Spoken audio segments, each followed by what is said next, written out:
astronauts report it feels good. T-minus 25 seconds. 20 seconds and counting. T-minus 15 seconds. Guidance is internal. 12, 11, 10, 9. Ignition sequence starts.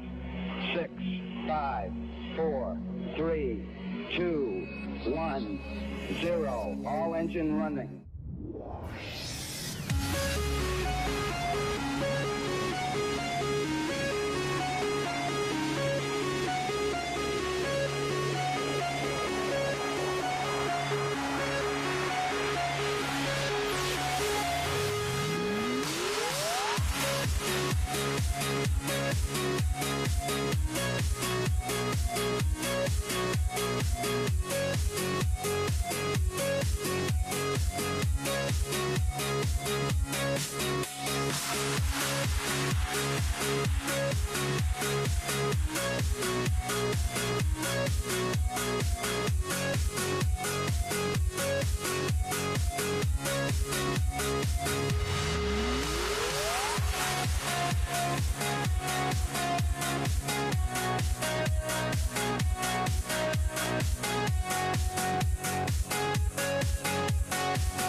Off the limb.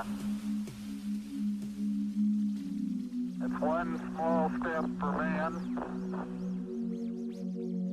one giant leap for mankind. Columbia, this is Houston, AOS, over. Houston, Columbia on the high gate, over. Roger, the EVA is progressing beautifully. They're setting up the flag now. I guess you're about the only person around that doesn't have TV coverage of the scene.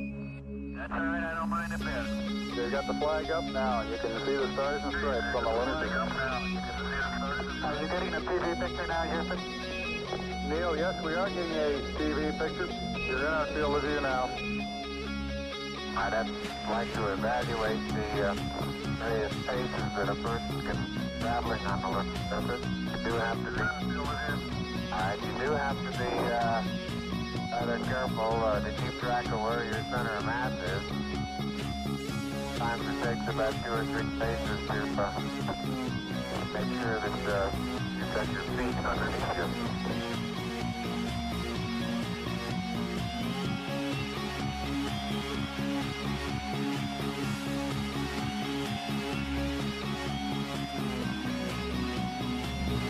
What's up, kids? We're in the background. We're getting ready. Yes, you can hear my microphone, I think. Yes? Yes. All right, cool. It's a little bit after 8. We're getting a little bit of a late start, but that's okay. Marty, as usual, is late, and I'm trying to track down Rotor Ranch. But everybody else is here, including our guest. So sit back, relax. What do you ain't got to talk to you or something? What? That's the fucking idea of the show, son. I'm ready. I'm being ready. Like oh, wait. I'm not ready for that either. I wasn't ready for that. Oh, damn it. Damn it, Marty. You got me all thinking about something else now. Oh, no, I do have it. It's, I thought you were going to start the timer. I was going to play the song. It's our song. But anyways, we're getting ready in the background. Give us a couple minutes. We'll kick the timer on as usual. Share this out. Share it out. No, you don't want to, but share it out. Do it anyways. Do us a solid. Take the link, share it out, do whatever. But as usual, when this timer starts, it means we're going to be live. Look for it in about another minute or two.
All right, kids, without further ado, we've got everybody that we're going to have right now. So we're going to go with it. We're going to kick that timer on 5 minutes from now.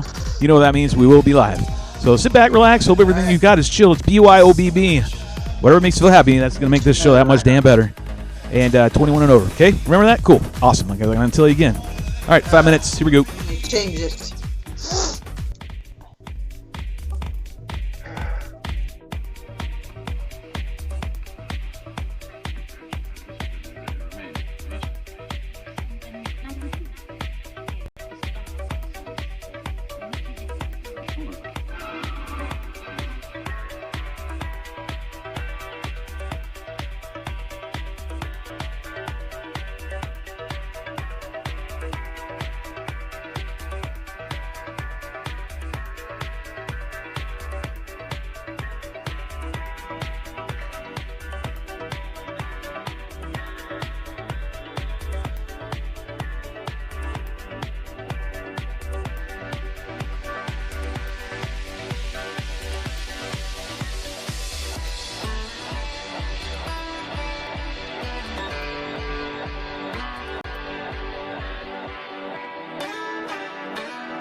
So you think you could tell heaven from hell, blue skies from pain?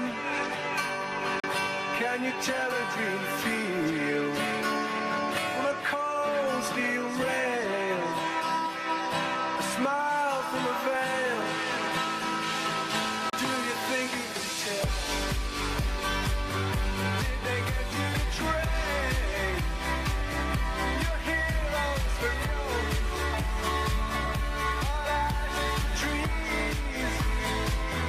hot air from a cool breeze, cold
Trying.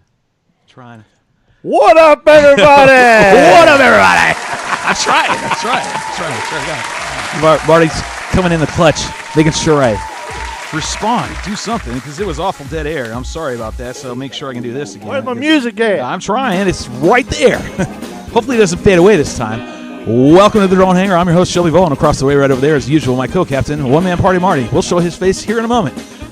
Up in the background. You mean I'm doing all this and I ain't even on? No, not even yet. We got Mrs. Bandito, Belinda. She's in the background. She'll be showing her face here in just a moment. And we got you, all you Chatty Cathy members. We'll say hi here in a moment. Sound cool? Cool. First up, we're going to go ahead and do Mr. Mate. We're not doing news yet. Simmer down, son. Did you take your medication before we got on there? I swear to God. Let this Marvin. There we go. Let this Marvin. What's that?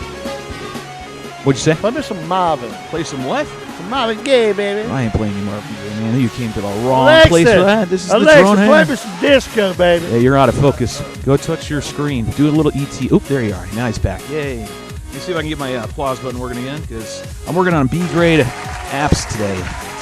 Brian is not here. He's out of. He's MIA. We don't know where he is. But I hope he's doing okay, and usually he's my backup for the sound as well. So I'm using a backup soundboard. I got your back door, baby. You ain't got shit. I can promise you that. Anyways, there's One Man Party Marty, and over there we got a few of you guys in here. Ooh. It's, what is it? Today is April 26th. Am I right on the dates, Marty? Yes. Let me some soul music, baby. I can't play. You're going to have to ask her next to you, the digital wonder that you still don't know how to pronounce. Alexa, play me some soul music, baby. Play you some soul music, she says. Did she say that? Marty can't even pay attention. But anyways, there's One Man Party Marty, and I'm going to bring in Belinda here in a minute. She's in the background. Say hi, Belinda. Hi, everybody. Oh, man. Give her an applause. She gets applause.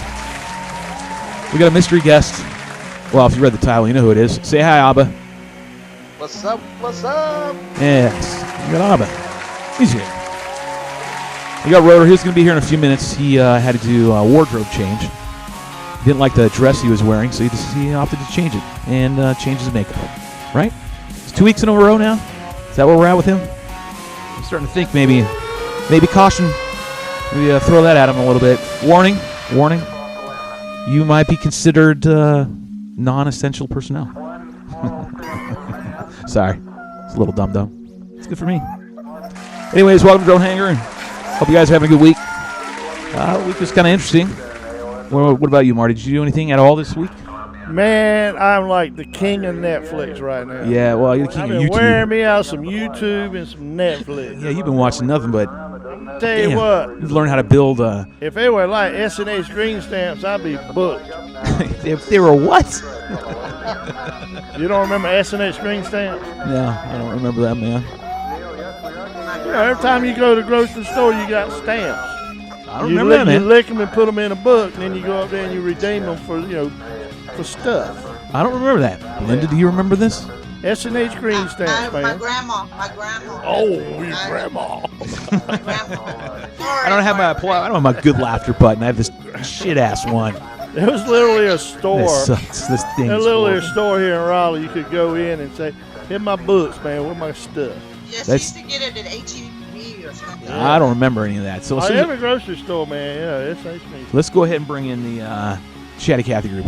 Shall we? We'll go ahead and do that. What's up, everybody? How you doing? It's good to see everybody. There's Big Lou in the house. Who else we got? Matt Sloper. We have your husband in here. He's making sure we're maintaining order. Matt Sloper, Mark Dibble, and Blah Blah, and whoever else. Cool. Thank you, everybody. Glad you guys are all here.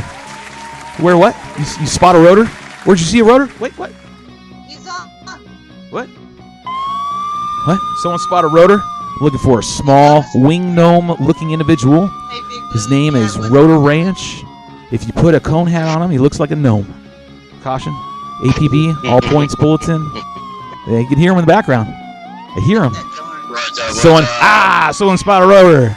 Yeah, we got a Rotor Ranch. Woohoo! Yes, Daddy's having now. Now the show can actually begin. Now we got everybody. Hot damn, the whole gang's here. Well, minus Brian. We're giving him a pass one more time. What's that? There's Rotor. Anyways, let's go ahead and bring everybody in. Now we have everybody here. And we also have, hold on. Let me do one thing because I know what's going to happen. But we talked about this. All right, moving forward. Let me go ahead and bring in the rest of the gang because that was a long stall, son. And I'm still stalling because how you been?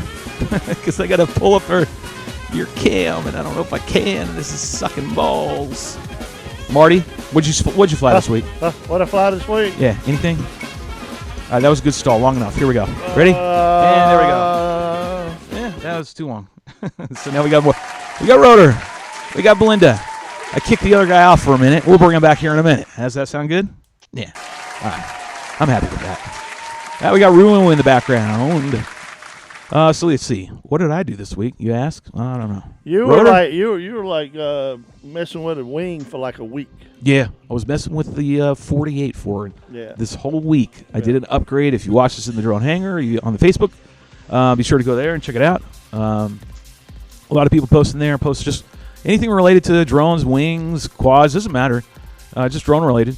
And what I've been doing this week is working on setting up my 48 for long range. So I switched it from 2.4 control to 433 and 5.8 to 1.3 video, and basically pulled it out and resurrected all my old long range gear.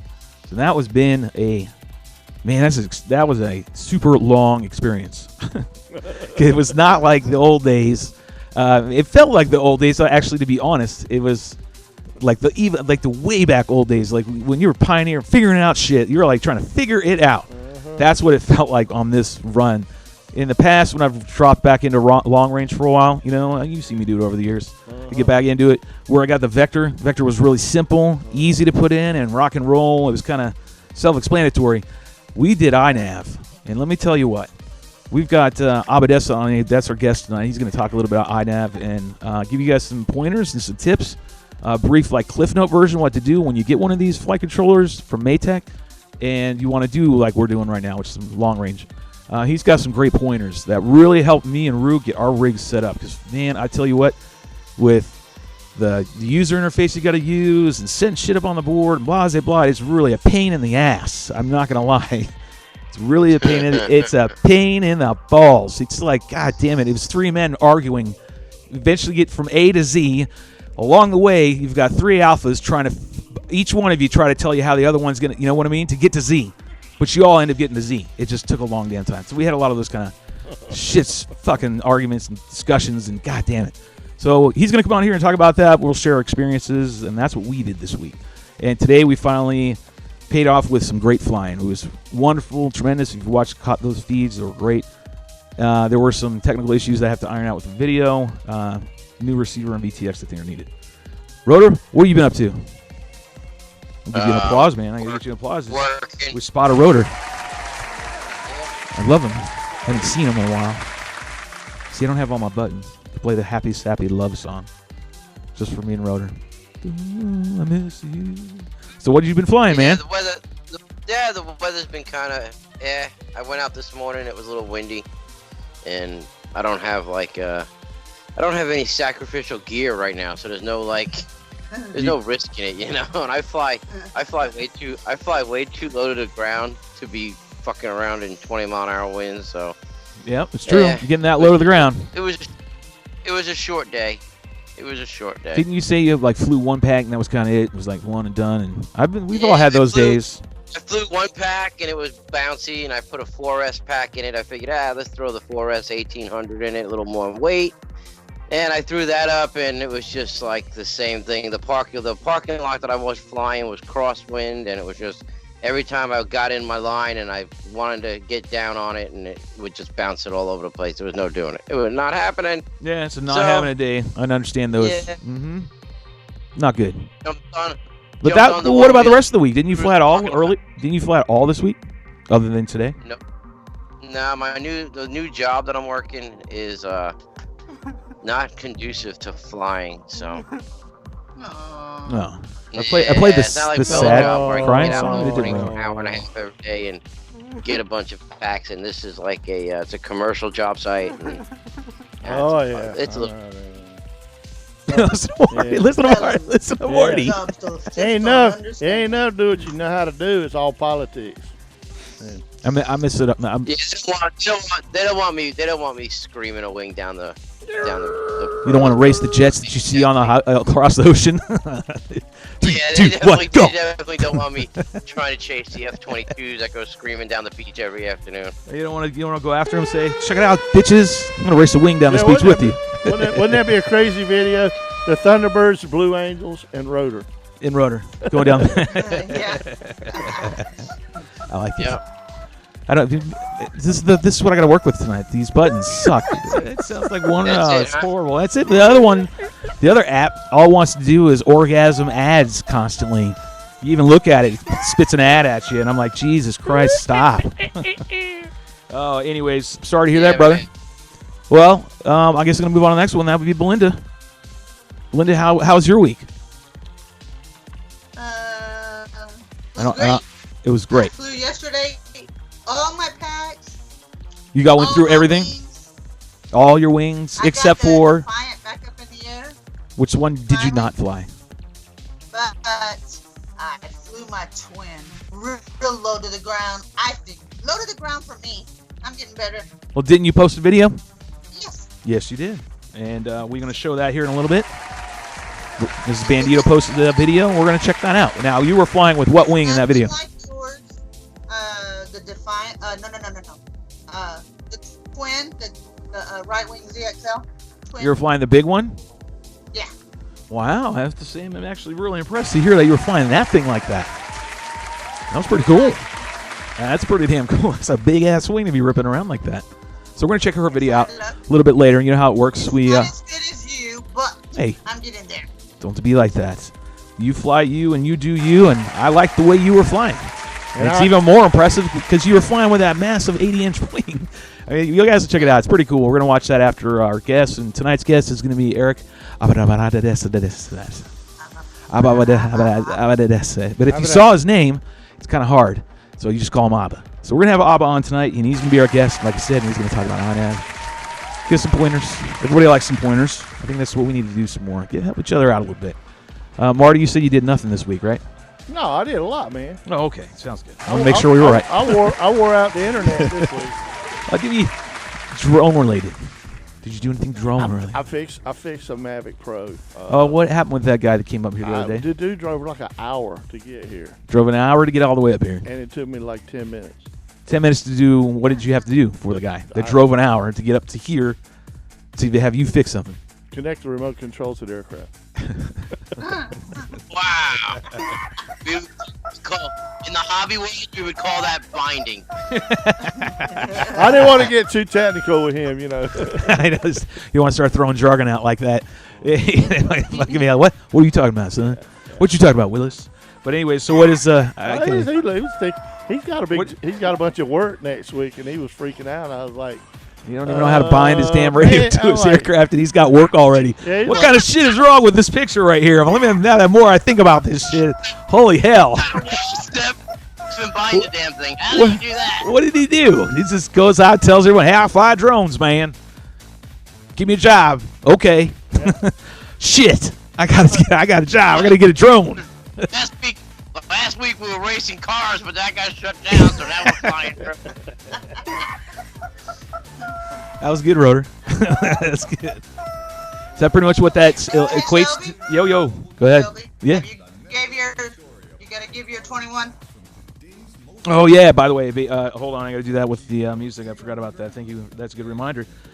Kids of all ages, especially those that might be my children, especially, the show is literally 21 and over. BYOBB. You better fit that category. That's one requirement to sit here and watch us four dumbasses talk to another dumbass here in a minute. Does it make sense? So if you're not 21 or over, get the hell out of Dodge. That's your warning. I promise.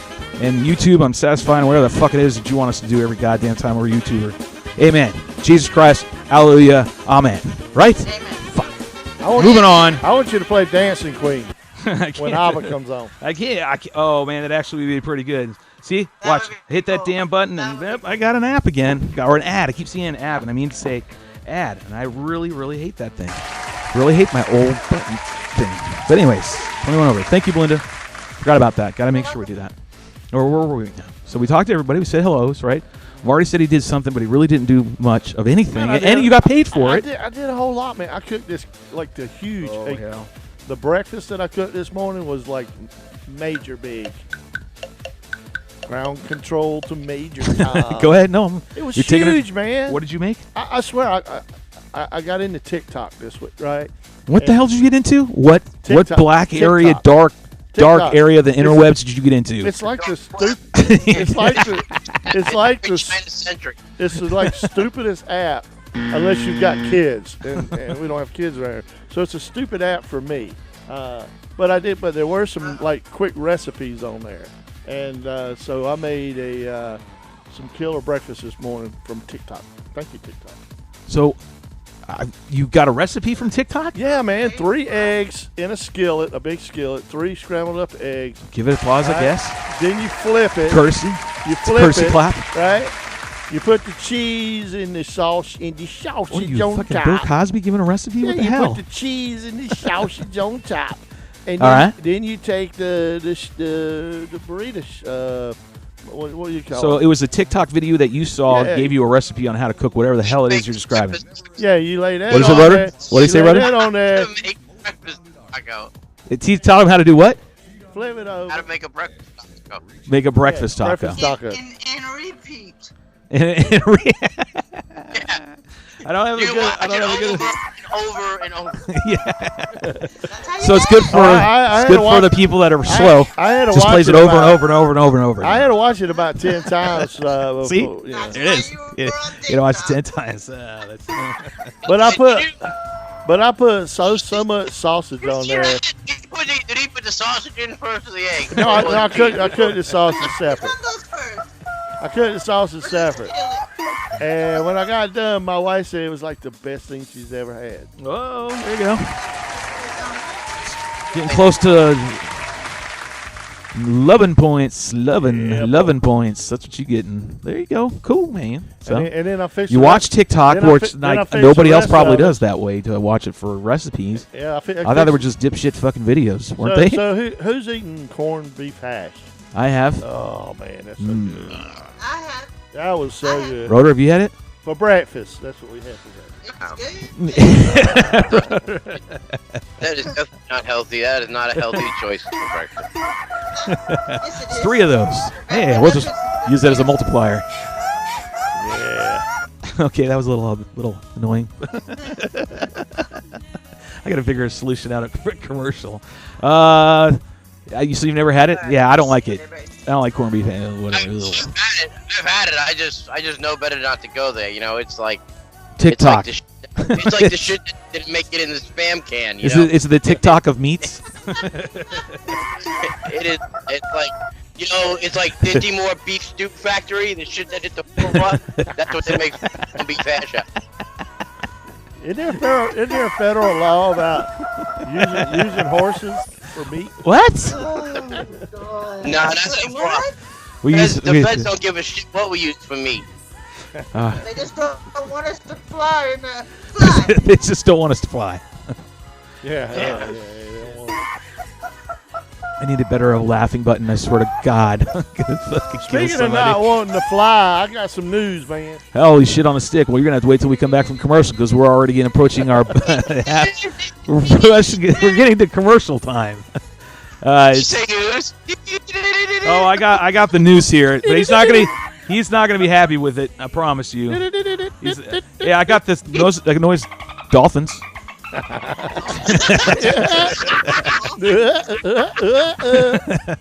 On a sad note, did y'all know that the creator of Tom and Jerry passed away this week? No, I did not know that. Yeah, Tom and Jerry. Where's the laugh track? I don't have it, man. I'm don't telling have you, it? I don't have it. Oh. Yeah, I tried.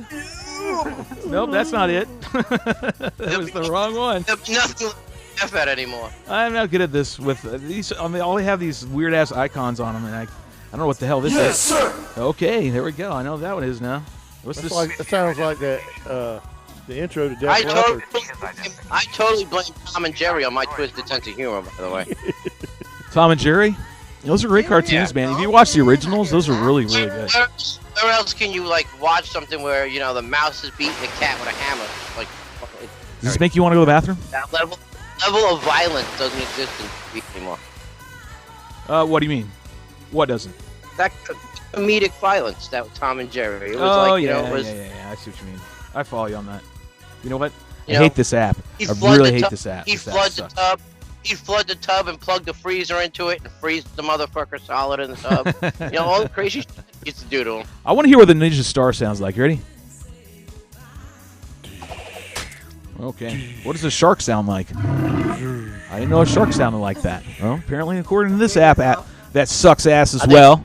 Go ahead and fry bacon. That might. I think It this sucks shark too. I think this shark knows its face. Oh, this is nonsense. Oh, I hate this thing. Oh, and it wants to play apps, so screw you too. God damn it. Why can't we just get free apps like we used to? Where there's no ads playing, and you just gave the shit away for free. Why do you got to do this nonsense all the time? You don't want to use the app anymore. Fuck off.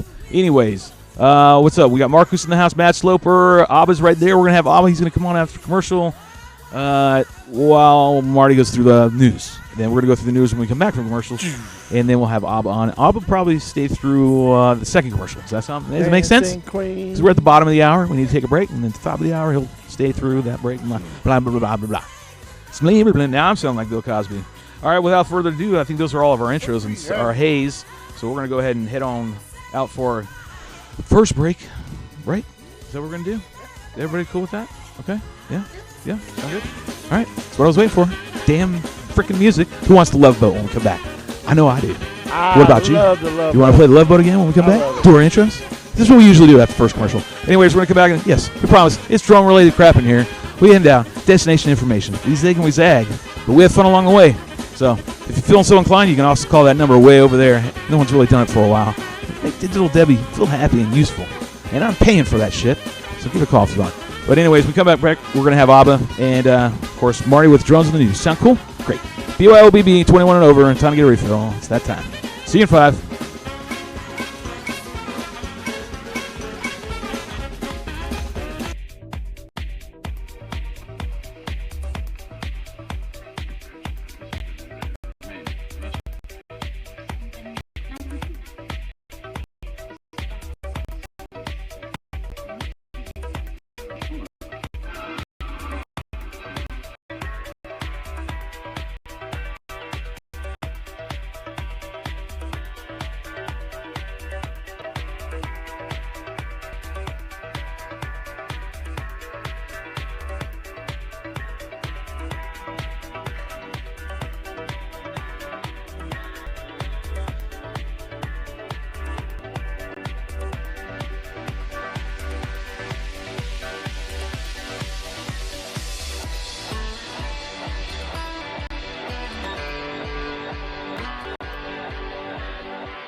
So you think you could tell heaven from hell, blue skies from pain? Can you tell if you feel on a cold steel rail, a smile from a veil? Do you think you could tell? Did they get you to trade?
Fire that fucking engineer. I'm fired. I'm fired. God damn it, I'm fired.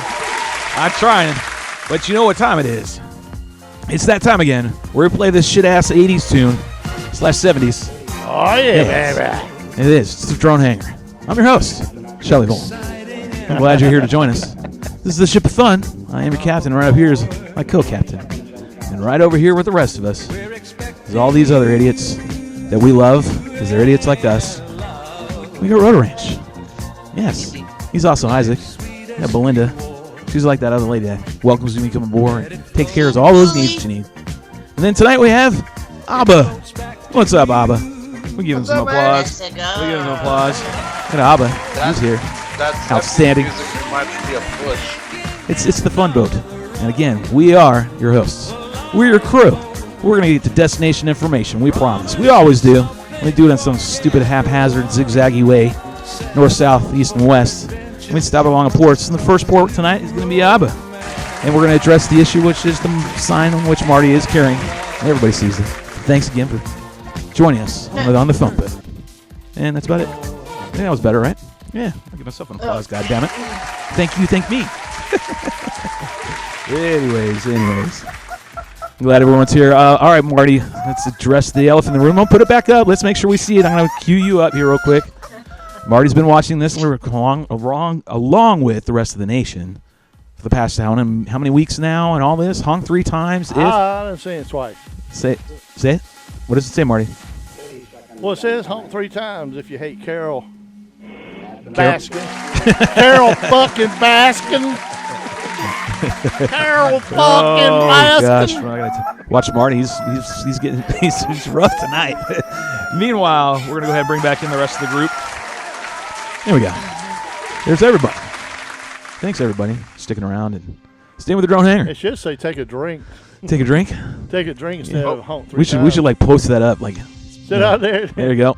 Take a drink. There you go. Honk if you hate Carol Baskin, I'll take a drink. Now take a drink. There you go. All right, Marty with this. And that was courtesy of Flight Mike gave us that, right? Gave you that, didn't he? Yeah. Flight Mike's from New York. He had a bunch of them made. He's selling them. He's going to bank on it. That's Mike, man. He is smart motherfucker. He's from the streets, man. He knows how to make a buck, and he does constantly. He's constantly moving, constantly looking for that, chasing that dollar. So you brought one of those down, which I thought was kind of funny. And you did stick it in the yard. We kind of had fun with it. Anyway, so tonight we have Eric. Oh, wait, no. Sorry, you're right. You're going to have to sit there, sir. Bald individual who smokes cigars and drinks brandy. And we're going to give Marty his time, his moment in the sun. If I can find it, bro, I promise you, there was a button that said news. And there it is. Yeah, moment in the sun. It's not the one you wanted. Here it is. Moment in the sun. Hey, you going to send me some stuff? All right, here you go. Live from Drone Hangar. It's Marty. 1 minute party, Marty. Drones in the news. All right. Yeah, it's still going with you. Keep doing it. What is that? That's a new song. I don't like this. I knew you were going to like it. I told you that earlier. I like my era. I told you. You were dealing with the B-grade. World News B-grade buttons. We were dealing with the B-grade buttons. We're not. You're going to have this government-issued soundboard. We deal with it. It's what it is. It's horse shit. This is what the military would give you if they were having you run a damn show. I promise you this. The military be like, this is what you get, private. Use it. Shut the fuck up. I feel so like. Go with the news, bro. What's up first? I feel so down now. No, just liven up. You got to do the news. Strap up. You're a vet. You know what to do. Hold on. You want the boring part of the news, or you want the fun part? Oh, let's go with. Let's get everyone's attention and go boring. Boring. Let's go boring. Hold on. Before you do that, I gotta queue up. Make sure I have the right screen. I don't think I have the right screen on. Oh my goodness. Yeah, what's wrong? You got to go to your videos. Now, I sent you a video on most of the stuff. We're trying here. I didn't send you a video. Okay, I'm going to go over one that I didn't send you. No, don't go with the one you didn't send me, you dipshit. I need the one that you did send me. All right, so holy hell. This one is the India video. India video. What's the name of it? You got to remember the name of the title. I don't know. That's why I wanted to go over it with you earlier. But I got it, man. I got it. And what did I send you a message earlier today? I even said, Marty, did you check your messages? And I said there, quit watching fucking videos with beehives. I was like, hey, and man, sure enough, you waited the last minute. Queue up minute. your instant messages, and then we'll go over the, Yeah. You dropped the ball. I got it, baby. Which one is it? Is it the E-Hang to build world's first AAA? Sure, let's go with that. All right, what is that one? All right, here we go, I'm kids. making it less difficult. All right, less difficult. This is the one where looks like the black and yellow stripes. It looks like So personal. they've been building air mobility for like 5 years now. And the interesting thing is the guy graduated from Duke University, so he actually brought one over to our expo this year. Oh, that's why they look familiar. So yeah, okay. It used to be called the 184, which is like. So these are all the personal eight drone props, taxis. They're pretty cool, man. I mean, that's futuristic as shit. There's like 6 of them flying. What this video's about is with people in them. They actually got people that are on board with this stuff, so they're creating their own facility to start doing this stuff. I think they're in Dubai. They maybe in Dubai. I don't really know. All right, so the guy, one of the engineers. Yeah, the dude graduated from engineering school at Duke, and then went back to China. And then when everybody was getting into scratch build drones and stuff like that, he was like supersizing motors and stuff. So I have to say, man, it's pretty cool. Oh yeah, it's pretty cool stuff. I'm not gonna lie. There's the now it's showing the light, you don't drive, the lighting, the light. You do not the drive drone lights. this. The drone. I know it's autonomous. Yeah. The drone light show, which I think is the coolest shit. Yeah. The drone light show now is what they're showing.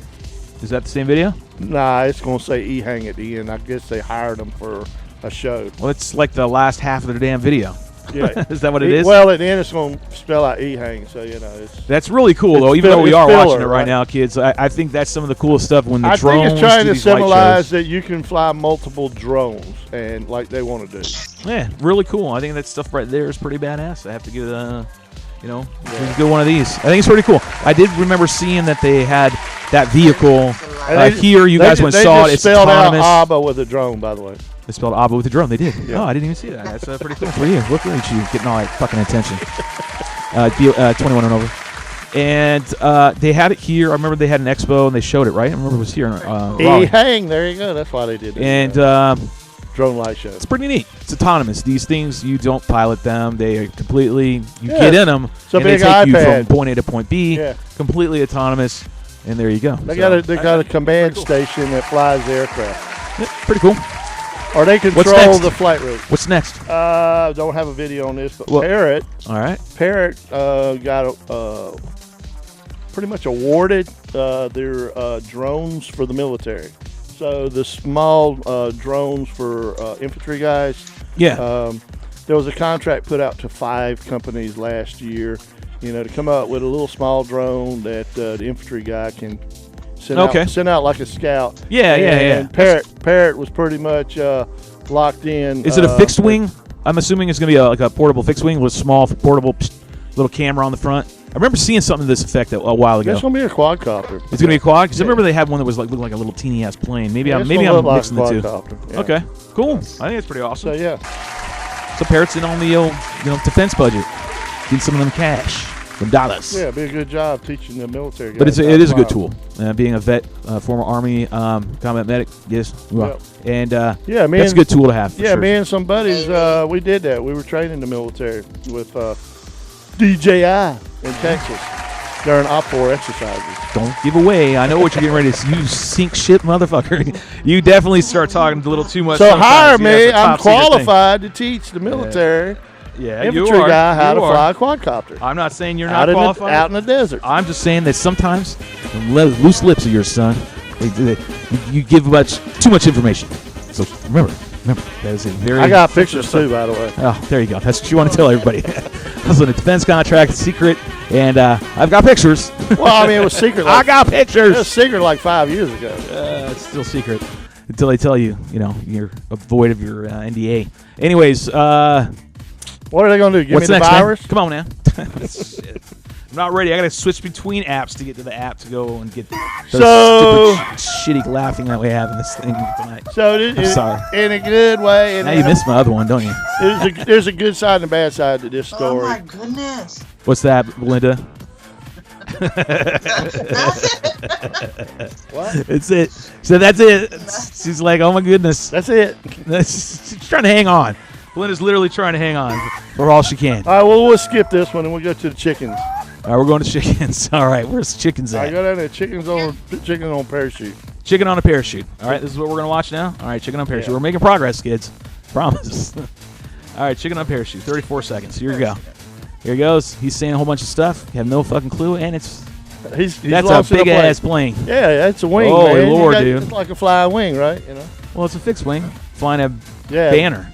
But y'all Like- could build, you know, you could build a delta wing that big. What do you want me to do? Make a be I a want you to drop a chicken from one. You'll see here in a second. it's You'll see fucking. here in a second. I just saw. What the hell? Now the chicken's running across the parachute on. Yeah. You guys got the technology, man. That was good one, Marty. Marty coming through. That's The it. clutch. That was pretty damn Oh good. my buddy. goodness, that's it. that was good.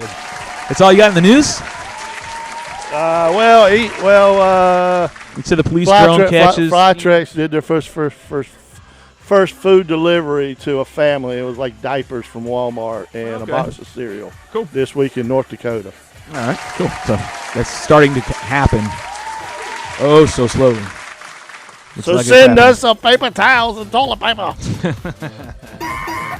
Aren't right, you guys anyways. getting tired of looking at Charmin commercials and there's no Charmin I think anywhere? I don't watch TV that much anymore, so I don't know. I have no clue. I'm literally outside flying or working. So there you go.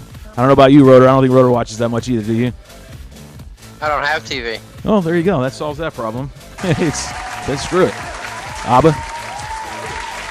I watch a bit of TV. He watches a little bit of TV. I watch what my wife makes me watch. Oh Lord, I wish. Ba-dum-dum. Just there you go. No, my wife watches a lot of TV. I watch a lot of the Fox. She's in there watching Harley Quinn now. She's like, "What the hell are you doing a show for? I want you to come watch Harley Quinn with me." My wife, she watches the Tudors. The Tudors? TUD? Oh, I've already seen that. That's years ago. Yeah, so she's all on that thing right now. Yeah, that's so old, man. That's I watch Big Bang Theory on She's reruns. watching That's that about it. dude that played Elvis. Yeah, the king or whoever he is. I don't know. Henry VIII. Well, anyways, let's talk about, since we're talking about Elvis and bands and the lead band actor names. played Elvis. Let's That's talk to why ABBA. she's watching it. Let's talk to ABBA since you're done with the news. Well, play Sound some good? Dancing Queen, man. I can't play Dancing Queen. Dancing. I just can't. Well, everybody sing it. Just sing it. Everybody sing it. I don't know how to 3, 2, 1. Dancing We can Queen. sing it. I don't know how to sing it. Everybody sing it.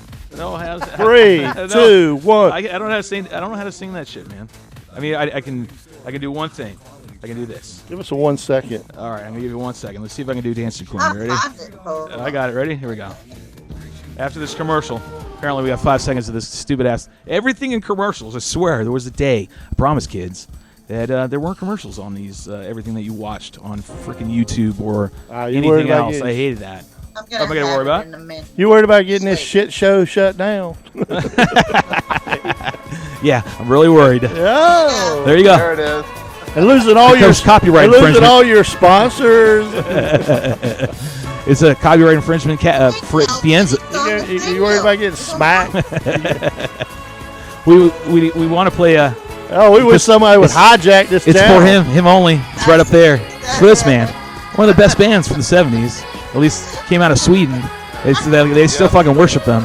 Even though I think they're all live. So I got a trivia So we got question. the Dancing Queen. I got a trivia question Dancing about Queen. ABBA. Dancing Queen / ABBA. I got a trivia ABBA trivia question. Oh, hold on. Let's give an applause to ABBA. Thank you for joining us. The news is over. We're going to go ahead and let Marty, though, ask you the question. he Okay, wants so to ask you knew they wore goofy-looking outfits, right? Well, I mean, for the time, they were. No, they hip. were goofy. That's what they Okay, said. never mind. They Marty's were telling us- crazy off the wall. kind of like Goofy John, like outfit. Elton John. Yeah. Okay. Yeah, so the reason why was because in their country, they get like a business tax deduction for their outfits, like their uniforms. Oh, so they just went all gaudy just because they can get a deduction? That's right. Okay, it's pretty funny. My wife loves ABBA, so she goes. So let's go ahead and give ABBA another round of applause. ABBA, it's good to have you on here, man. So Good to be here. how do you say your last name properly? I lost your audio. You can't have lost my No, I got you. I got my you now. audio. You were like, Oh, you duck, did. duck, duck. Yeah. Let's screw with you. Hey, so how do you pronounce your last name properly? Give it to us. Abbadessa. Abbadabba? Dessa? Abbadessa. Yep. I want an Abbadabba. Abbadessa. I want a rotor. I want Abba Zabba. Abba is my only friend. Abbalicious, Abba asshole, Abba noxious. So you've heard it all. Absolutely. I've heard all that Absolutely.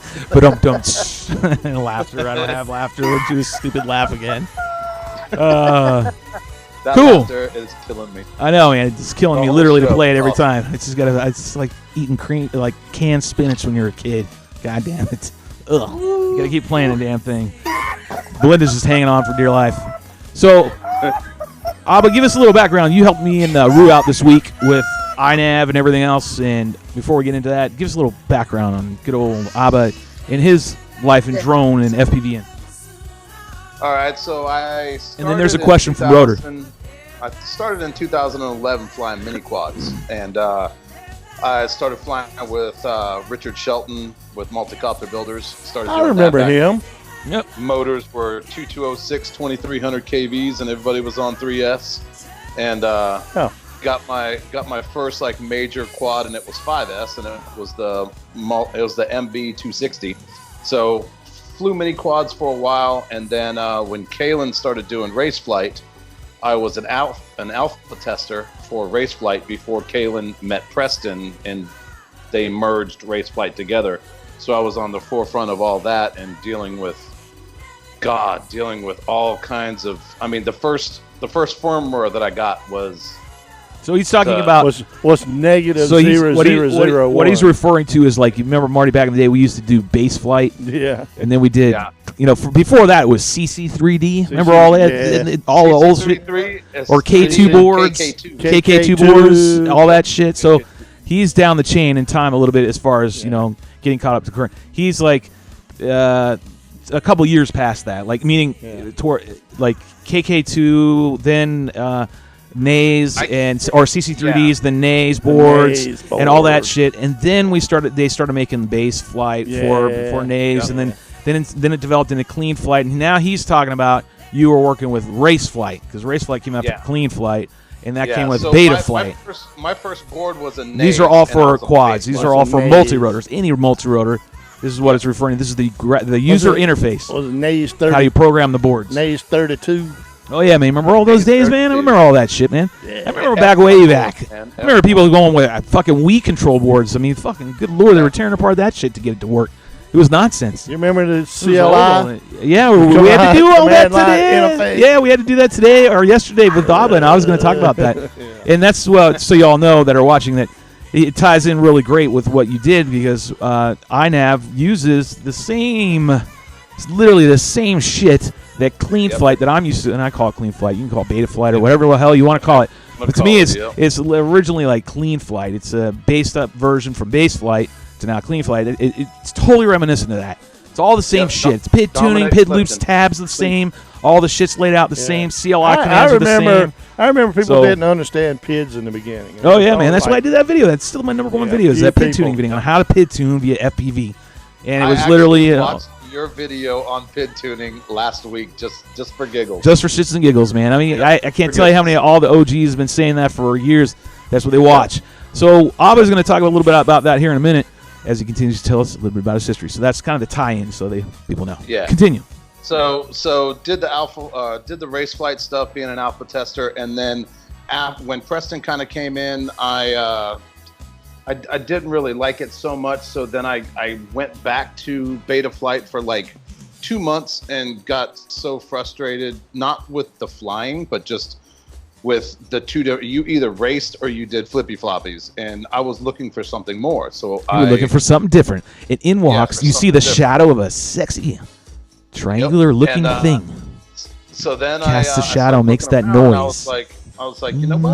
I'm gonna try wings, and I was looking around a little bit, and I ended up getting a recruit for the first wing. I had it for about 2 weeks, and then one of my buddies, Josh, he used to fly mini quads. He started flying wings. He had an old beat up hardcore 44. Damn. And I told him, I was like, I've been doing my research and I want to get a mini drac. And he said, well, his name is Josh Schlager, by the way, just to give him props because he's the one that got me on right now. Go, Josh. A little handy clap on the old hanger in the game. Got me on the team. I mean, got me like on the right wing route as far as building my own wings and stuff. An hour away from my house, and he basically sold. It was everything that I needed for $50. Took it to John, and so we all know John Kennedy, and took it to John. He said, "Dude, that wing will fly. Why don't you just get more parts for the mini drac you already built?" So I already had a hardcore. I flew it, and then I got a mini drac, started flying that, and that's kind of what got me into the wings. There you go. What a better way to get transition in than, right, Rotor? Right, Belinda? To get yourself a fucking right wing. It's the reason why it's in the name. Hey, we got a frozen chat. There's no fucking frozen chat. No, it's not. It's frozen It's because up now. Chatty It's Cathy, up now. all you guys got to do is chat. That's it. That's all you got to fucking do. It's not that hard. I guess I didn't play Before it. this interview, I have always been in Chatty Cathy land, and so I thank you guys for taking my questions or saying hi to me or whatever. No, So I can't believe I don't have this on. It's really pissing me off. I'm actually having a hunt for this thing, and it's got a goddamn commercial. Well, that's what we do the show. You want for to see you what guys. drives Shelby over an edge? It's one more goddamn commercial or ad on anything I hit on this damn phone. I swear to Christ, it's killing me. I'm gonna bust someone's skull open wide. I'm gonna shit down its neck. I swear to God. Sorry. This is the way it goes. We zig and zag. I was trying to get this damn this playing again. It's so much better when the buttons work right. Good Lord, now I lost my train of thought. Why I was going to play this damn thing. Because it's more appropriate than now than ever. Shit. Chatty Cathy's working. That's what I was going to say. Guys, gals, it's your job. It's in your name. It's in the title of your name. Chatty Cathy. All you got to do is start fucking hitting those keyboards. Hit the keyboard with the keys and say hi, howdy doody. Or say fuck off more, Shelby. And we love you, Rotor and Belinda. Anyways, back to where we were at. Go ahead. Go ahead. Where were we? Rotor, where were we? Okay, so hey, let me say this, Shelby. Lou just asked how my head is, so I'll say this real quick. We were at CFL, and I'm sitting there chilling underneath the tent, and I don't know what happened. I was kind of just looking straight out, and next thing I hear. Next thing I know, I get hit smack in the face. Oh yeah, with dude. Fucking thing. With a wing, Smack right? In the face. Oh my gosh! It went through the two metal parts of the tent, straight through that, hit me right here on the head, ricocheted off, dented my smoker behind me. I forgot about that. I forgot about that. And it happened to be Lou, and I see this big motherfucker walking over. Yeah, right. And I was pissed, man. It's like fucking Chewbacca walking over. And as soon as I saw him, I knew that he was looking for his wing, and I was like, "Fuck, that's a friendly. I can't be mad at a friendly, no matter what happened, you know." So basically, he comes over and he goes, "Did you see?" And I'm like, "Dude, you nailed me in the head." He goes, "I totally lost video. I'm so sorry." And he was so apologetic, and it literally dazed me for about like 6 hours. I was totally. You probably had a mild concussion, dude. I wouldn't doubt it. You probably did. You might just not have gotten sick. You can ring my bell. Ring my bell. Ring it. But hey, See what Loco said? I didn't. Negative. What did he say? Says the first big gap that Lou ever hit. Everyone say it, ba-dum-dum together. Ready? 3, 2, 1. Ba-dum-dum. Listen, I like Rotor. Rotor does it all sexy. He's like, ba-dum-dum. Do it. He did. He was like, ba-dum-dum. Lou was good dude, man. He was genuinely worried, and you know, hats off to him. I know he didn't mean it, and right. Like I said, he's a good dude. So you know, it shit happens. It happened to me in any FPV. I don't think they meant to do it, but you know, I got hit by one of those darts, lawn dart looking yarts. No, what is it? Zod. What the fuck is that name of that stupid ass wing that looks retarded? The Zod dart, whatever the fuck that thing is. Anyways, I got hit by one of those in the head, and Yusuke hit me with it. It's flying around real close, but I don't know, it hurts, man. But I mean, a big wing like that, big Lou, it's got to be ringing your bell. And I don't even know what it was. I think it was a right wing. I don't know if it was a 48 or if it was a 44. I know it wasn't a little bastard. That's not Lou's style. Fly those teeny things. He likes bigger wings. Yeah, Lou didn't fly those teeny shits. No. Yeah, bigger No, is but Little better. Master's pretty cool. So you're all good. You're all right. And, Yeah, for sure. All right. For sure. Well, that's good. And continue on with your story of your biography. All right, so then I started flying non-flight controllers, and then iNav came out, or it was already out, but the first iNav that I tried was 1.8, and I it heard was a horror little stories glitchy, about that. but I knew enough, being a tester and just fiddling and being from mini quads, that I could kind of figure it out, and I had to learn a little bit, but that's kind of like what started me down with the iNav road. And I mean, just so it's said right now, I mean, I have 4 wings on servos, and then I have 5 wings on iNav. And Yeah. I So pretty you, much- Lou, Yeah. it's got Lou on my mind. He's got he ahead. likes him big. Lou on It's my just look. JK John Kennedy actually referred me to you, and spoke highly of you about as far as iNav. Like, you go to him. He's got it all. He's got the easy peasy. He put easy peasy my ass. But we'll get to that part after commercial. Hey, But- hey, let me do a Without props. you helping out, it would have fucking been. We'd still be out there digging with this thing tonight, and there'd be no show. Let me Probably be give okay. props to John Kennedy. He built my first 48.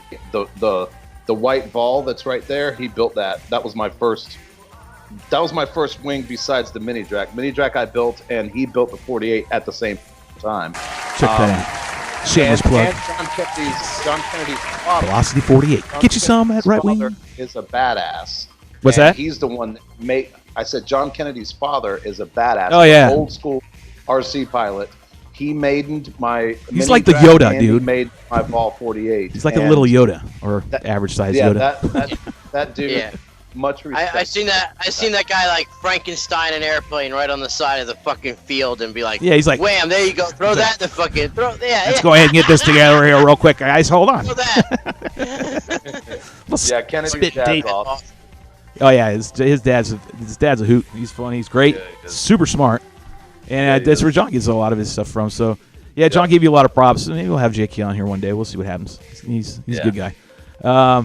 So that brings you into you're basically the go-to. There's a number of people that have done iNav over the years. I mean, it's been out for a while. I mean, this isn't like something that just started today or this Right. week. It's been around for a couple of years, and I think it's becoming a little more. I mean, it's there enough for me to see it. Like, so it's people have been using it a little bit more. I think it's because it's grabbed my attention. I'm like, okay, give it a shot.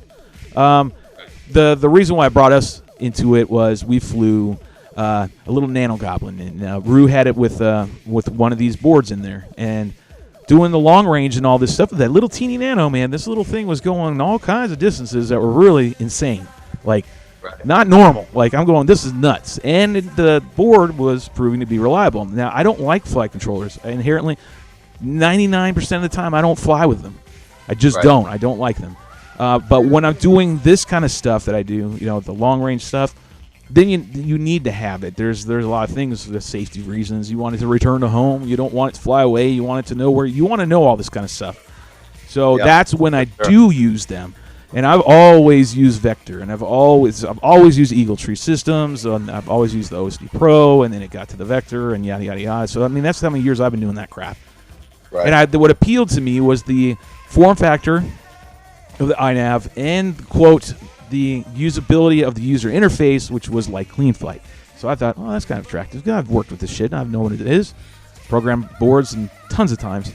And I said, okay, it'd probably be fairly easy. And then the price. The price was the biggest selling point as well. The price is the biggest seller. Yeah, it's so cheap. I mean, to get all that functionality that you can get on an Eagle Tree, but you can now get on a board that's 1/4 the cost, if not 1/6 the cost, almost, right? I mean, it's expensive. They get to $240, I think, for a Vector, and these things are running $49, maybe $50, maybe. You can get them as cheap as $30, and they have all this functionality, which is great, but it's the user interface that was the issue, and that's where your expertise really helped tremendously for us getting it all done. So what we're going to do is we're going to take a commercial break, and when we come back from commercial, I want you to kind of we'll banter back and forth. Maybe Rudder will have a question. He really hates fucking flight controllers. You can see how happy he is.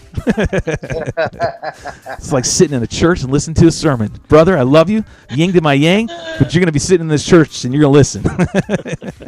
Well, hey, Pretend that you one like. thing- I want to hear one you thing singing, I- son. The one thing that I can say is, Yeah. I do get the age-old, servos versus flight controllers, and whether you're flying proximity or you're flying long range and all that stuff. So I'm not knocking Rotor or anybody.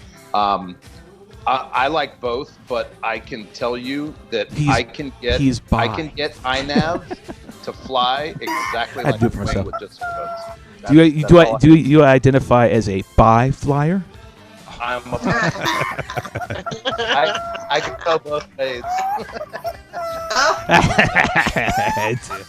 Someone's worthy of two of them. Drink up, hey. Big Yeah, Lou. drink up. Everybody's drinks are getting kind of low and warm, or whatever it is. It's probably getting empty, needs a refill, whatever it is, because you know what time it is. It's that time to go ahead and play. What? I think there's lots of words getting thrown around. I don't know. Highly questionable. Anyways, it's that time. We're going to go ahead and take a 5-minute break. Everyone needs to refill. It's BYOBB 21 and over. That's the simple requirement to be in this damn place.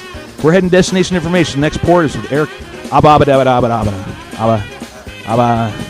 whatever. ABBA. And he's going to come back and talk to us some tips and tricks for iNav to get you flying quicker and faster and not ripping each other's eyeballs out when you're trying to help program frames. Anyways, we're going to take a quick 5. We'll be back. All right. Doodles.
Marty, I swear to God. I can't look this. We got it. What up, Mike. everybody? We're back. Promise. We're getting it there. Oh, play some music, Mr. Engineer. Right. Yeah, Lord, I can do only so much. We're dealing with military-grade crap here. This is not the highest quality of soundboards. There we go. We are back. Welcome back to Drone Hangar. I'm your host, Chevy Ball. Over there, Drone Party Mark. Now we got a 2 out. Somewhere I'll figure this out. Damn it. Anyways, let's get everybody back in here. And we got the rest of the gang. And that would be them. Bear with me. 7. There we go. Boom. 6, 5, 4, 3, 2, 1. I wish I could fast forward that, but I can't, so we're going to have to listen to the countdown timer again. But anywho's, here we go. Anywho's. I hope you all had a good break and got a refill. 21 and over is the simple requirement. Remember, 21 and over. BYOBB. And when we left, we were talking to ABBA. ABBA was enlightening us to his past and how it ties in with using iNav. And when we were cross paths again this past week, I reached out to you and I said, hey, ABBA, John Kennedy said, you're the man to go to about iNav. So I reached out to you, and sure and shit, you were kind enough. Yeah. Got on the got on the instant messenger video chat thing, and off we went. And walked us through. Did we do 2 days? We did 2 days, didn't we? 3. We did 3 days, but I think ABBA and I and him, we did 2 days, or just yesterday. We did multiple. It was all day. He was so professional. I was sitting. Wait, hold on, ABBA. Hold on. What are you gonna say, Marty? He was so professional. I was sitting over here. I wasn't involved in it, but I could hear him talking to you.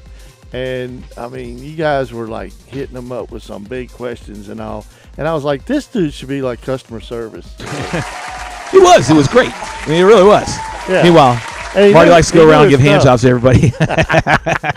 Well, he's doing a great job. I promise. He's doing a great job. He was so patient. How many hours did you have him on? Yeah, for real. Like, I have to give mad props for that. Like, I'm not kidding, folks, when I say it was literally all day.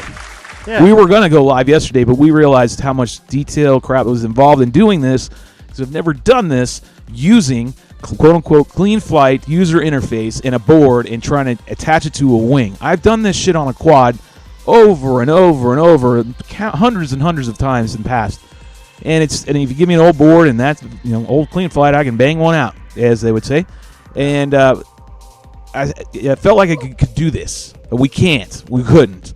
And we reached out to ABBA, and ABBA, you literally did spend all day with us, man. And like I said, it felt like 2 days because we were on the phone. I know I called you the night before and said, hey, and we got on the phone, we were chit-chatting, and you were saying, yeah, man, hit me up in the morning. And I called you when I got here at the shop, had you on video. We went through my whole frame, and then you went through Rue's frame, and then did that one for a couple hours, and then we went and drove to the spot, called him up again. We worked on it for another 3 hours, I think. Wasn't it some bullshit like that? I mean, it was long, man. I had to plug the phone in. Yeah. And you sat there while we went through every single flight and made us readdress and change everything. So the whole point of getting him on here was to say thanks publicly. Yep. And number two, have him enlighten us to all those steps that we went through for 2 days that maybe you can give a better Cliff Note version so people who want to get these boards will go in knowing, hey, these are the steps that this guy said that we really should do, and Shelby has backed it up with trial and error. And I know this might be old hat, but I seem to see more people using these Maytech boards because they're cheaper, and people's money, people are hanging on to it a little bit harder right now. So they want to still fly, have all this stuff, but they're not willing to spend big bucks on Eagle Tree, I think. So fire away. Give us a brief summary of like what you did on my frame. We're talking about the Velocity 48, which got a Maytech F405 board, if you want to know the exact Maytech Systems board. And we ran iNav in the current version of software that's out, that's released. They update it ever so often. Just like they do with Clean Flight or Beta Flight or whatever the hell it is now. They do firmware updates and blah, blah, blah. So latest version, what is the first thing people need to know after they've bought it? They went to Ready Made or Get FPV or wherever, and they bought the board. It's coming to their house. What's the first thing when they get it after that they should know right away? Well, once you have the board and you solder your servo connectors and everything on there, the first thing is you need to make sure that they know when you get the board, they're going to have to assemble it a little bit. There is a little DIY involved, and that's putting the pins on that we showed you a really bullshit version of how to do some soldering the other day. I had to be honest. This is where you play this song, because it really was. It's kind of happy horseshit version of Shelby soldering some shit together. It was fun. It was entertaining. But it was not actually the right way to do like soldering. There is. Use Flux, kids. If you watch that one, it was kind of silly. Rotor, did you see that one? Sure. Did you see me soldering this board the other day? Probably not. Go back and watch it. You'll get a laugh. I know you'll get a laugh. The soldering, I didn't do the technique properly. I didn't use the flux on the board, and I should have. So I'm sitting there fighting with each little pad to get the pin in and blah blah blah. So there's some DIY involved. So if you get the board, you're gonna have to assemble it, put the pins on. You don't have to put them all on, but put the ones that you're gonna use. And you have to read that on the schematic, the exploding diagram. It will tell you where everything goes, which is perfect. I found no issue with that whatsoever. That was actually very detailed, very user-friendly, and got to the point. And perfect. So I soldered the pins on. I did all that. So now we're past the DIY part. What's the next thing, most important, they need to know when they get this board, what you're going to be doing besides soldering pins? Well, whenever you go into the GUI, the first thing that you need to know first and foremost is don't touch your radio. So don't keep your radio off. Don't right. even touch your radio. So when you're going into plugging it in after you've downloaded the software, the Clean Flight /iNav software, it's literally the same shit. You'll see it. The configurator is what they call it, right? The iNav configurator, I think it is. So you download that, and you're going to plug in your board first. After you've soldered everything together, plug in your board, and then check for firmware updates, I'm assuming. Make sure everything's current. Yeah, you can use whatever firmware you want. You can use the latest if you want to. The first thing that you do once you plug it in is obviously you calibrate your accelerometer. You put it down, you put it upside down, you put it right, you put it left. You're doing some old school. You're doing some old school. Getting everything, getting it to the accelerometer to work right, which you used to do back in the day with old Phantoms. Remember that, Marty? The old dance, the whole bullshit you'd have to do and orient everything, all that bullshit. So you have to do that with. You have to do that with this board. After that, if you have your board 90'd or 270'd or whatever, you still do the calibration right, but then you go into the configuration page and you change your yaw to don't jump 90, yet. Don't jump 70. yet. Don't jump yet. Oh, so once we go there, so once we go there, know that they have to pin the board, know that they have to set it up however you want to configure it. That's fine. That's happy horse shit. We'll get to that later, but you got to put it in and put it where you want it. You're going to have to do this dance. You're going to have to do this before you do anything. Remember, put that controller away. We're not even going to use that thing. Don't touch the Don't touch the controller for shit. Don't even turn it on. Just leave it away. Just bring the frame, give it power from the cable, and do this dance that you're going to have to do with it. And then you can set it down. And when you go there, the next step is, now that you've spun it, you've got it all oriented, now you need to go into the software and go in and change its rotation, whatever you did to it, to tell it that, hey, I rotated you 180 degrees clockwise, and therefore the board knows, oh, okay, I need to know that I'm oriented, so it will re-establish its true nose forward, right?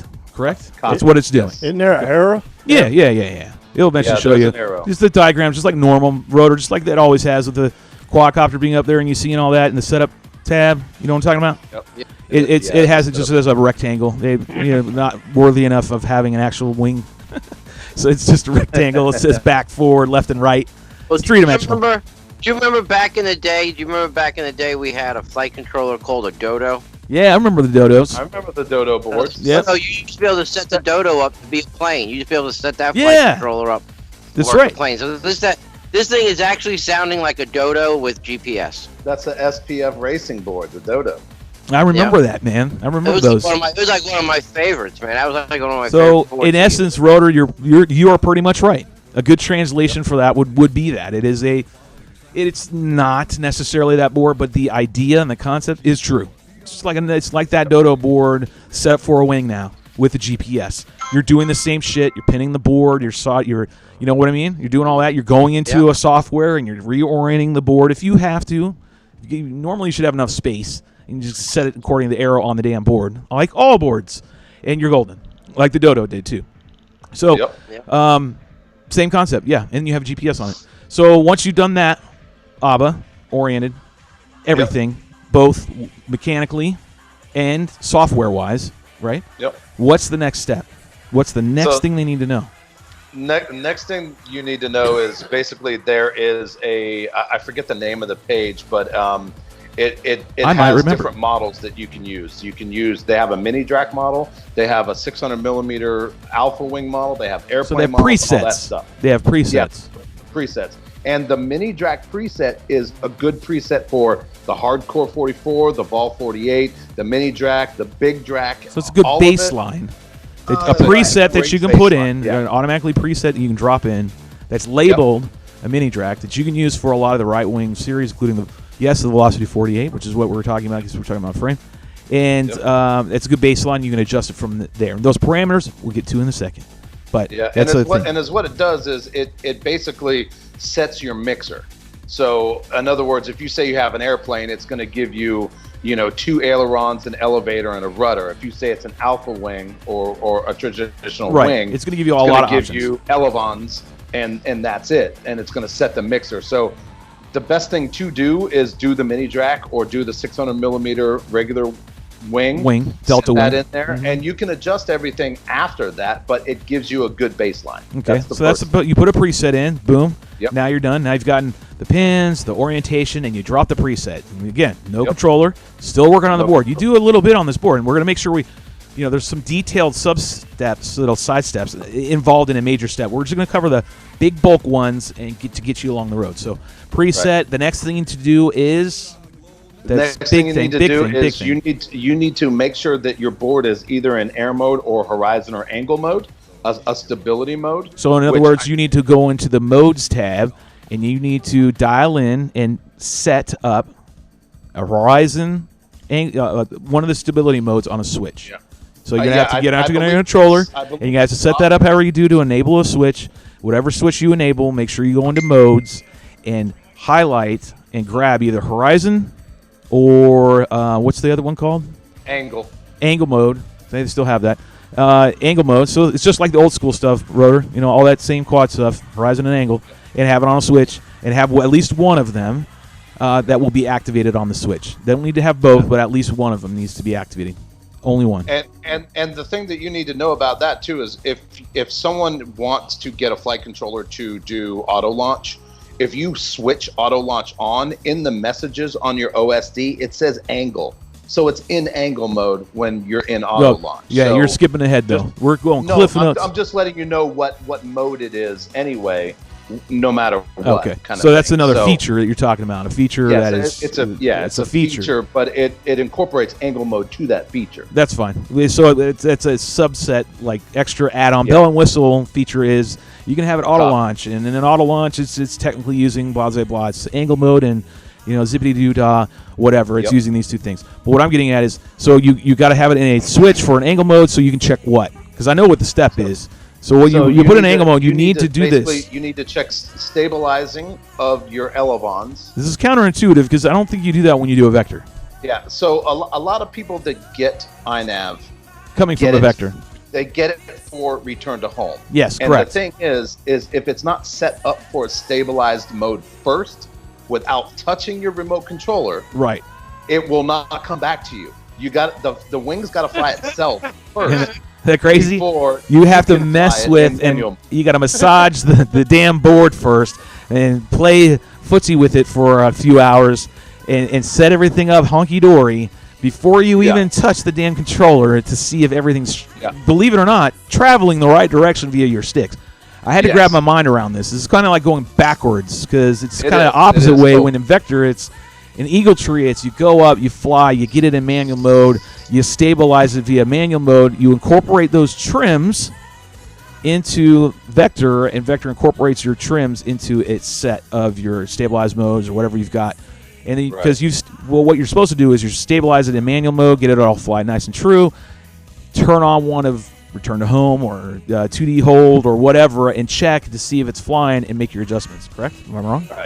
Right. So you're absolutely it's backwards correct. on this one. This one's reversed. So on iNav, you basically set it up for stabilized mode first. Even though you're going to fly in manual mode 95% of the time. Correct. You have to set it up in stabilized mode and make sure that if you roll right, your left elevon goes up. If you roll left, your right elevon goes up. If you pitch down, your elevons go up. If you pitch up, your elevons go down. Right, and if that is correct, then you're good. If it's not correct, you go into the iNav GUI and reverse servos until you get it correct. You don't reverse it in your controller. It's So remember, we're not you're using the even touching- controller. Your controller's not even on. Because you can do that in Vector, you can switch it, and you cannot do this in INAV. So whatever you learn on INAV is different than Vector. So don't use the controller.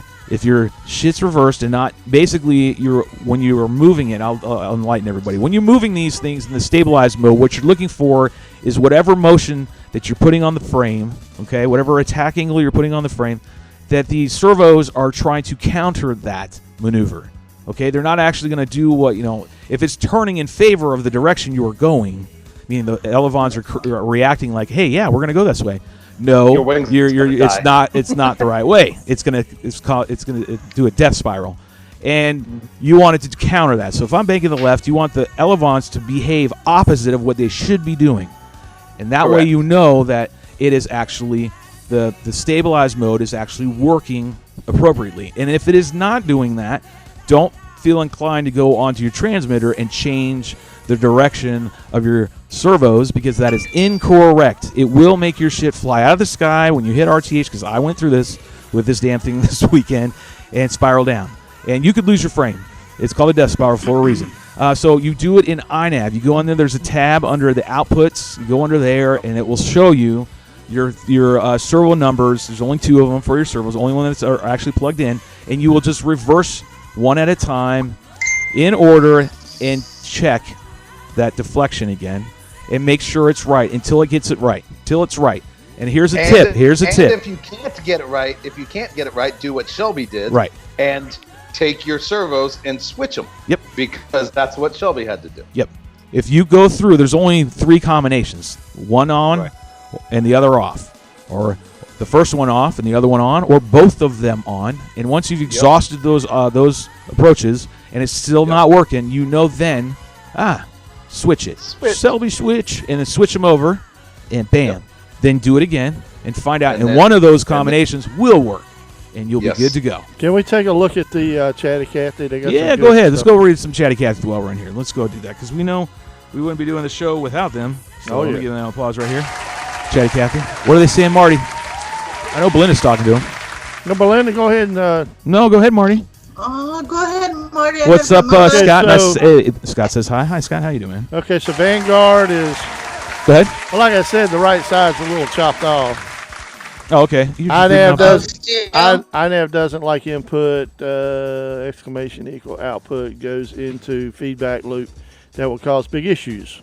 All right, say that again. INAV doesn't like input. In other words, I equal or exclamation point equals output. It goes into a feedback loop that will cause big issues. Hi, folks, says Scott. And Loco says DShot 1200 plus INAV equals double hearts. He was, and I had to mention that. He was mentioning running DShot on my ESC.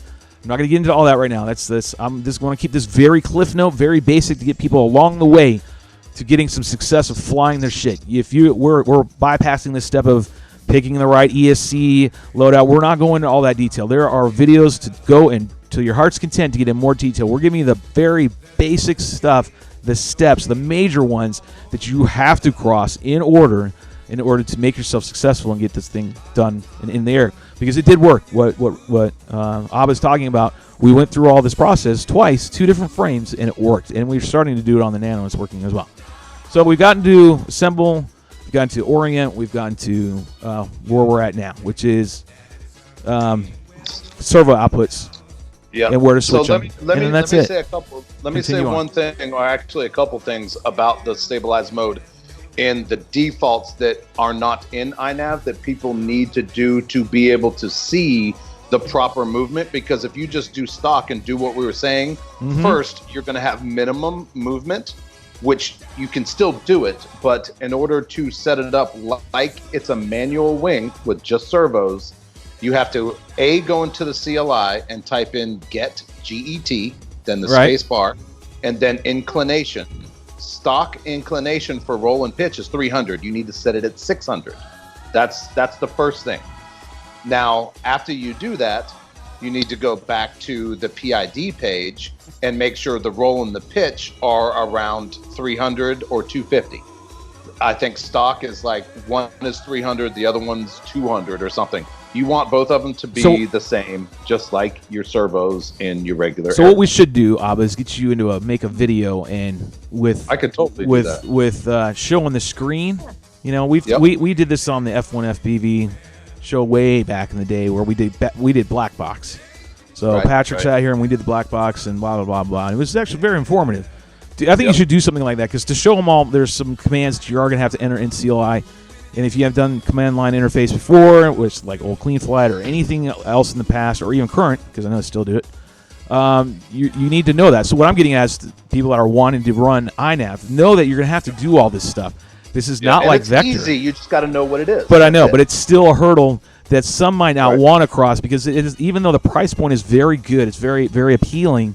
It is a lot of work. I mean, it's no bullshit. There's a lot of work to go through, and it's very daunting to sit there and go, God damn it, I got to change this parameter. There's a lot of parameters, and we're not going to go through all these damn parameters. I promise you that. There's a lot of parameters in there, but they got to do the big thing is the people need to know is you are going to do counterintuitive what you've normally done, which is you're going to have to get this thing to be stable and run as a stabilizer properly before you even then go over, and now you go into the controller. So we're leaping ahead a little bit.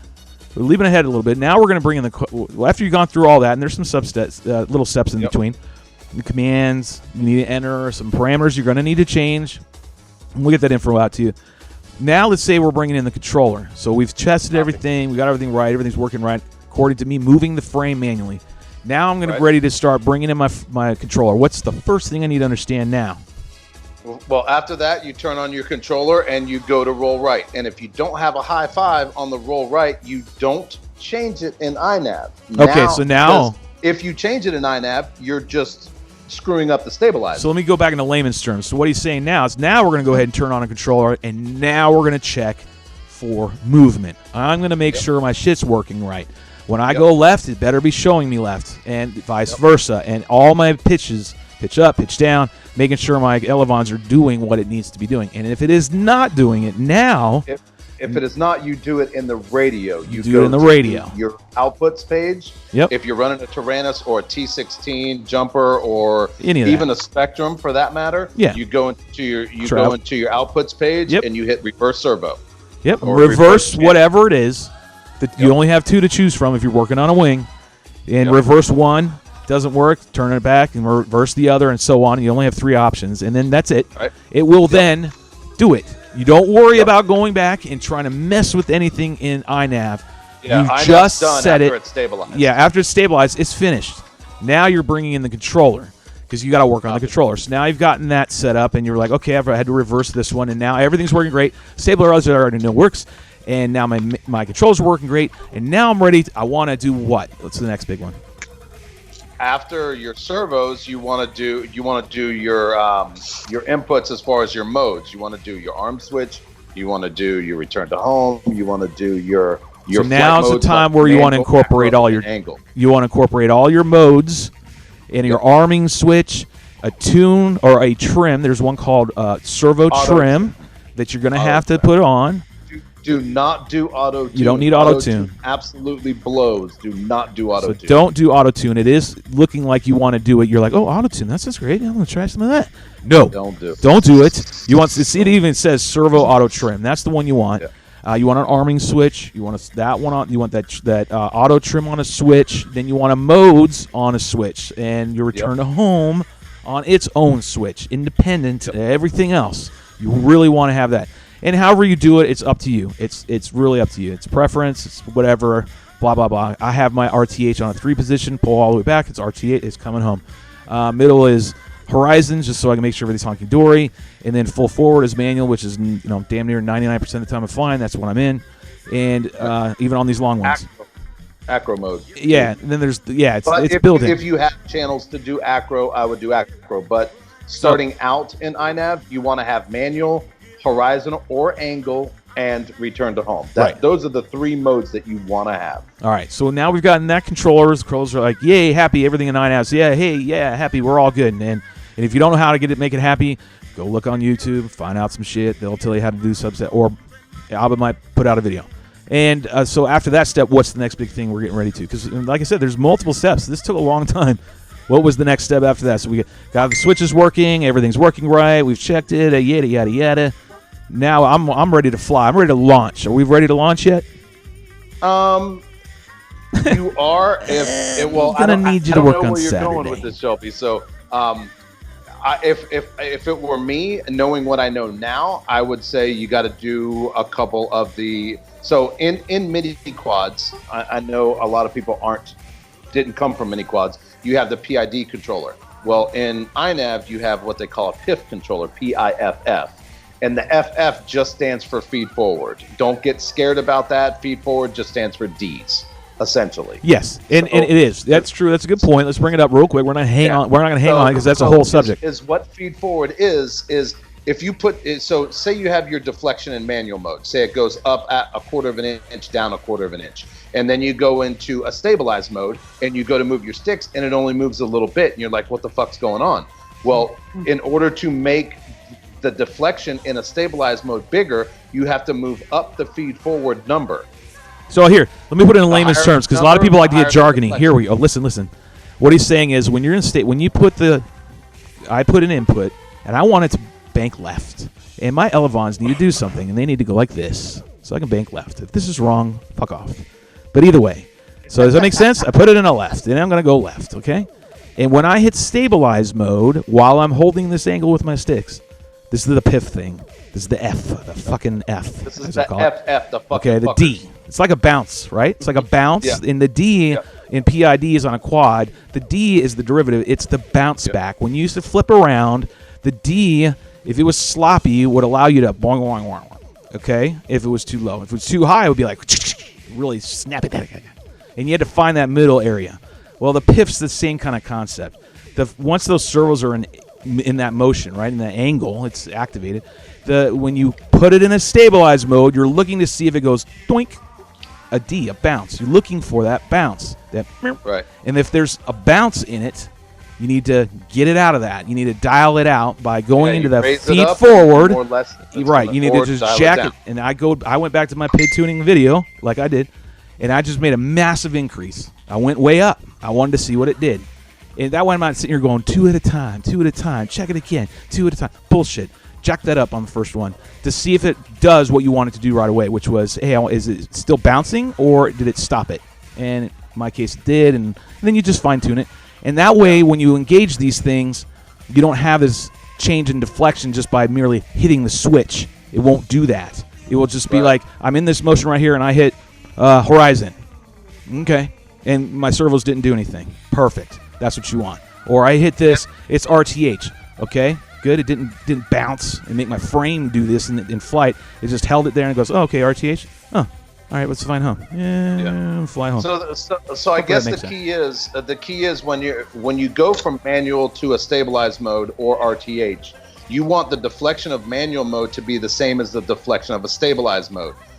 The way to get the deflection of the stabilized mode to match your manual mode is just adjust the feed forward or the FF higher. If you go higher than 100, you're screwing yourself. I've never seen higher than 100. So he's saying that all my stuff is like your manual movement of your elevon made it do this much. But when you did it with the stabilize, it only went a little bit. You want to change that so when you do stabilize, it will match what it's supposed to do in manual. Does that make sense? That's what feed forward does. So you adjust it, it makes it move farther. Bam. And that's on the PID page, and it's right to the right of Ds, which Ds are at 0. They're at 0. Don't need them. And so perfect. So that is a big thing you need to know. I know it's kind of a little wordy and a little long, but if you follow this video forward, but you do need to know that. That is vital. Now I really want to fucking fly because that was even longer. See how long this gets? Now I want to fly. I'm like Rotor, like, come on, man. Shit, let's go. Get her up. I want to see it fly. Come on. I want to launch. Are we ready to launch now? We're ready to launch as long as you have auto trim set up on your radio. Okay, so that was the switch that we said when we talked about. You got to make sure you have auto trim feature on a switch. Yes. I'll put it on a 2-way or a 3-way. It doesn't matter. I don't give a shit. I don't want to hear about philosophies. Just get it on there somehow, right? And we're going to talk about doing why you need to have it on there. Cool? Here we go. Yeah. I want to launch now. I'm being like I was yesterday. Come on, ABBA. I'm tired. Let's go. Okay. So you launch. Okay, I get her up. I'm in manual mode, right? It got to be a manual mode. It's got to be a manual mode. Got to be a manual mode. That's why you have to have manual set. Know this, everybody. If you have your shit in angle or horizon and you go to launch and you go to auto trim, it's not going to auto trim because you're fighting the stabilizer. You have to auto trim in manual mode. So you have to go in manual mode, get her up, and get her flying. And this is the catch. It's a big thing coming from Shelby as a pilot. When you launch your maiden, it's just like, think of it now, okay? Now once you've gotten to this stage of the game, I now want you to forget everything you just did for however many hours to get you to this fucking stage of launch. I want you to forget the fact that you spent countless hours watching YouTube videos and watching INAV. Because hold on, I'm not done, Abba, I'm not done. Because at this point in time, guess what? You are on a maiden flight. There is no fucking stabilizer. There's no nothing. You are now like normal, launching your wing like you would your very first time. That's why I say you've got to block out mentally. Now I hope I got your attention, right? Now we're not thinking about INF. Now we're thinking, oh shit, Shelby's being serious. We are launching a maiden now. Now I'm maidening like normal. I need to now be what? Ready for anything to this thing to happen. It could be corkscrewing. It could be doing whatever, torque roll. It could be, oh shit, I know at least my servos are going the right direction though. I do know that. But you might have a lot of movement, and you got to be on the sticks, and you got to be ready. So have a friend be there for you to launch this so that you can be under the goggles. I find it's much easier to do a maiden with a friend who will launch you, that you're confident will launch you, and properly, and then you can get up and be on the sticks ready to go to counter all this. Because what's going to happen next, you're going to have to hold it, and don't try to trim it. Don't do shit. Don't do any. I got him. Don't do any of the sliders on your controller. Nothing. You're going to have to hold it. I don't give a shit if it's all the way to the left and, whatever else to keep this shit in the air level. You're going to have to hold it. And when you hold it, it's like taking a poop. Hold it. We're almost at the gas station. Promise. Don't poop in the car. Then you're going to hit the switch that has that auto trim feature. You're going to engage it. Click it down. Put it on. Make sure you're still holding everything. Engage it. And it will go for 2.5 seconds. It's going to stay on. And on the screen, it's going to say auto trim. And it stays on. But what I'm getting at is you're going to have to hold it for at least 5 to 10 seconds. Just hold it at level, and it will catch that. And when you let go of the sticks, it will literally have dialed out on its own and incorporated the trims that you would have done on the actual controller. The board has done it for you inside the flight controller. Does that make sense? Now it has automatically trimmed it for you. Now you are set to fly. In manual mode, it's amazing. It really does dial out all that shit that I needed to do. Now, if it's really, really bad, like you're like, oh shit, I'm way over the left trying to make sure I don't roll right, that means mechanically your shit's fucked up and land the damn thing and get it, figure that shit out. You shouldn't have launched. Should have checked. I mean, it may be moving the right way, but you got a lot of fucking reflex in there. That makes sense? Make sure you got a proper reflex in there when we pre-launch. Because the reason why is Rue went through that. He was flying his mini track, and he was corkscrewing wrong. And I'm like, when he landed, he was like, man, I got way too much deflection on this side. I'm like, yep, you do. You have way too much reflex. And we dialed it out when you went back up. You got an auto trim thing again. Got it level, held it, hit it. Auto trim, bam, off you went to the races. So that is very, very, very important. That's how you get them up in the air. Then after that, you can do whatever you want. You can screw with the OSD and get it to display whatever the fuck you want it to display, or nothing at all, or whatever. And then you can tune it, right? And then you're getting into, you can fine tune some features and all that stuff. But I didn't really want to get into all that. Does it make sense? Yeah. I think. Yes. So, and I'll Hell yeah. Shelby got Amen. there first. Get yourself. I just want to say one thing. Go ahead. So just to cap up what he said, as soon as you launch and you're holding it a little bit, you flick the switch and you still hold it straight. Yeah, tell me the ending. It takes 2.5 seconds, and then once the wing, if you have it held and you hit the switch, after about 2.5 seconds, it'll start going over. When it starts going, you know that it took. So it literally takes 2.5 seconds. It does, and it really was that. You keep auto trim on the whole time that until flight. you land. So because here's the thing: if you take off the switch, it resets to what it used to be. The only way it saves is if you disarm. So when you have the switch on the whole time you fly. I don't care if you fly for 20 seconds or you fly for 2 hours. Right. It stays the same. It doesn't that particular flight Remember when I said when you turned it on, you don't turn it off. That turn it flight, off. you leave it on. Even if you fly for another 10 hours or you fly for 10 fucking seconds, like you put it on and you're like, I'm done, I'm going to land. Cool. Keep it on. Land the plane. Then what do? You're walking up to your plane. You disarm. You hit your disarm switch. You have to disarm first. Don't touch the auto trim still. You know Stash Man? You have to disarm. Tell Harvey. I said tell Harvey. I said hello, Harvey. Hold on. Battery. What's Hold on. It's you can hear Belinda in the background. Hey Harvey, where's the stash? Sorry. Sorry. Golly, It was so great. sorry. No, it was great though. You were like, "Hey Harvey, where's the stash?" It was fucking great. Sorry, I know, folks.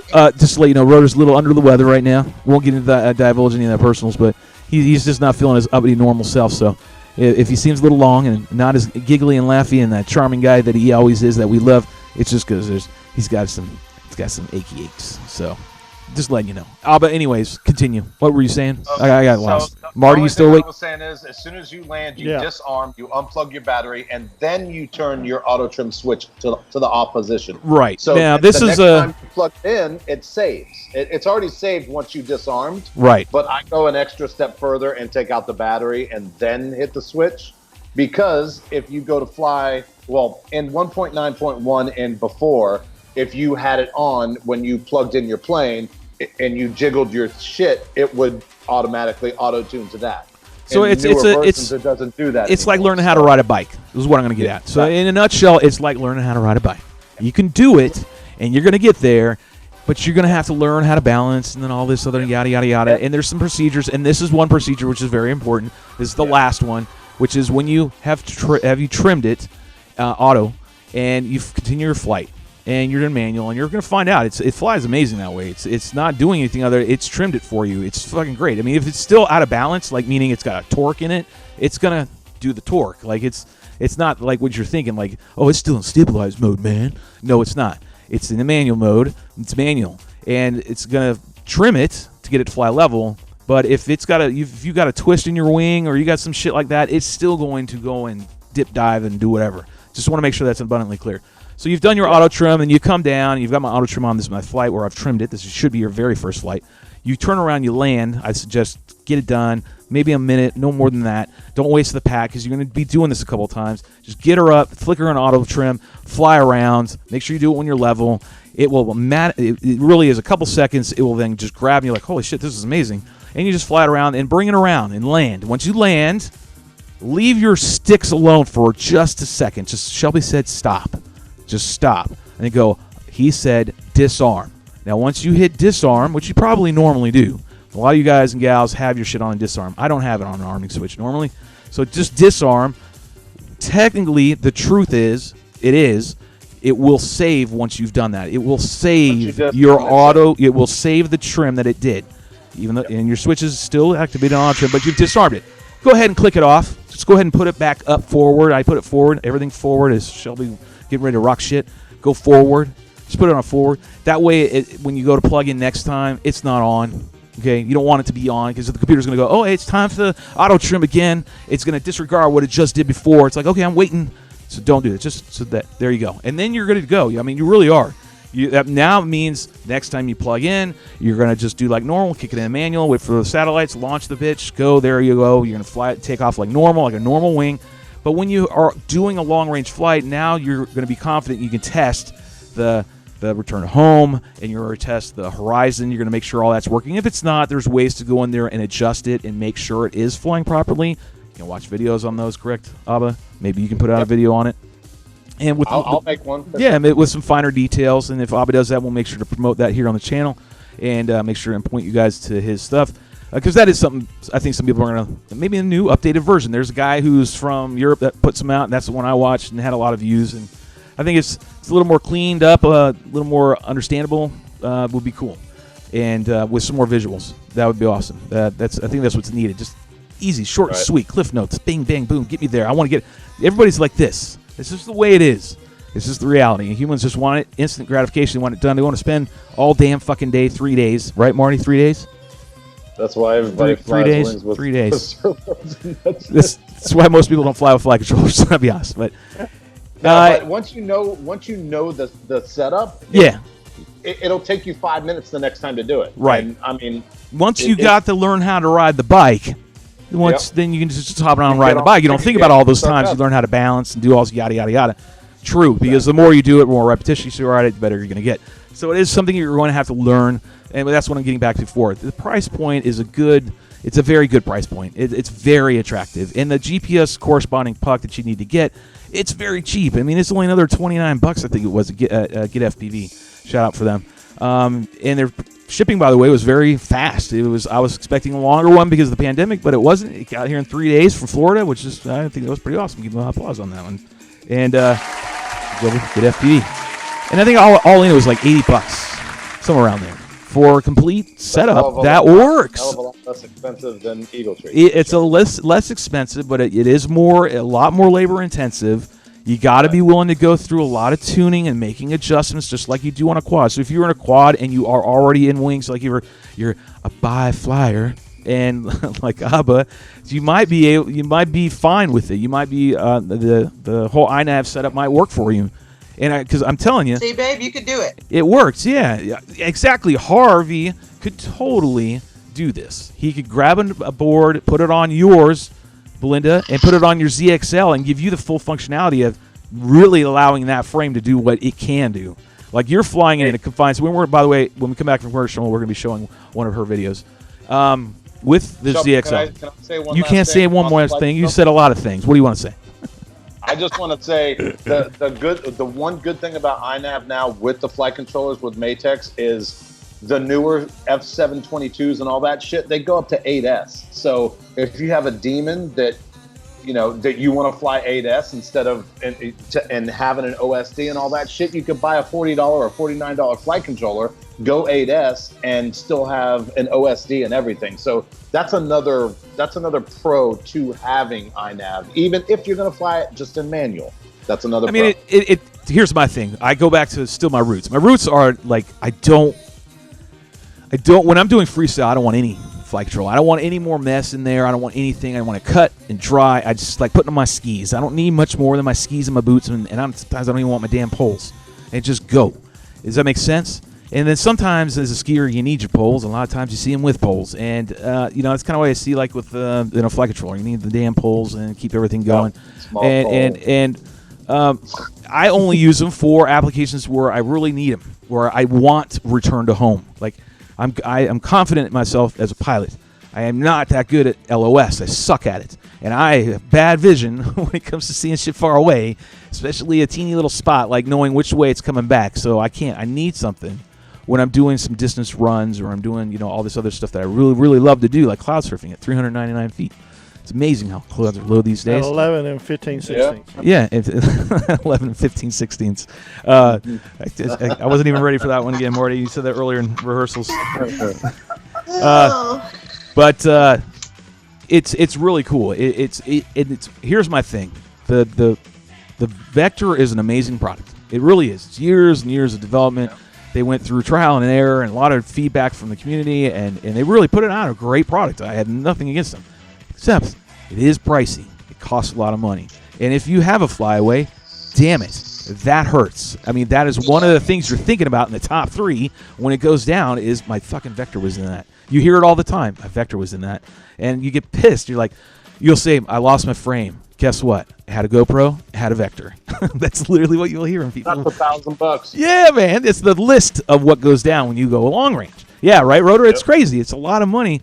And that's why I was saying, I want to get my feet wet back again and do long range, but I don't want to drop another 250 because Marty can attest to how many flyaways I've had that each had a Vector on them. And it wasn't Vector's fault. It was something that I overlooked.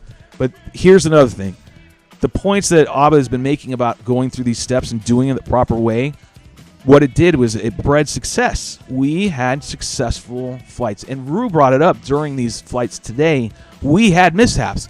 My video was crapping out because we didn't know that at the time that my VTX is, I think, either too old, or my receiver's too old, or both, because I'm not getting the range. And so when I would turn around and fly back, right, at a certain distance, and we're talking far, my video would go to absolute shit if you caught the live stream.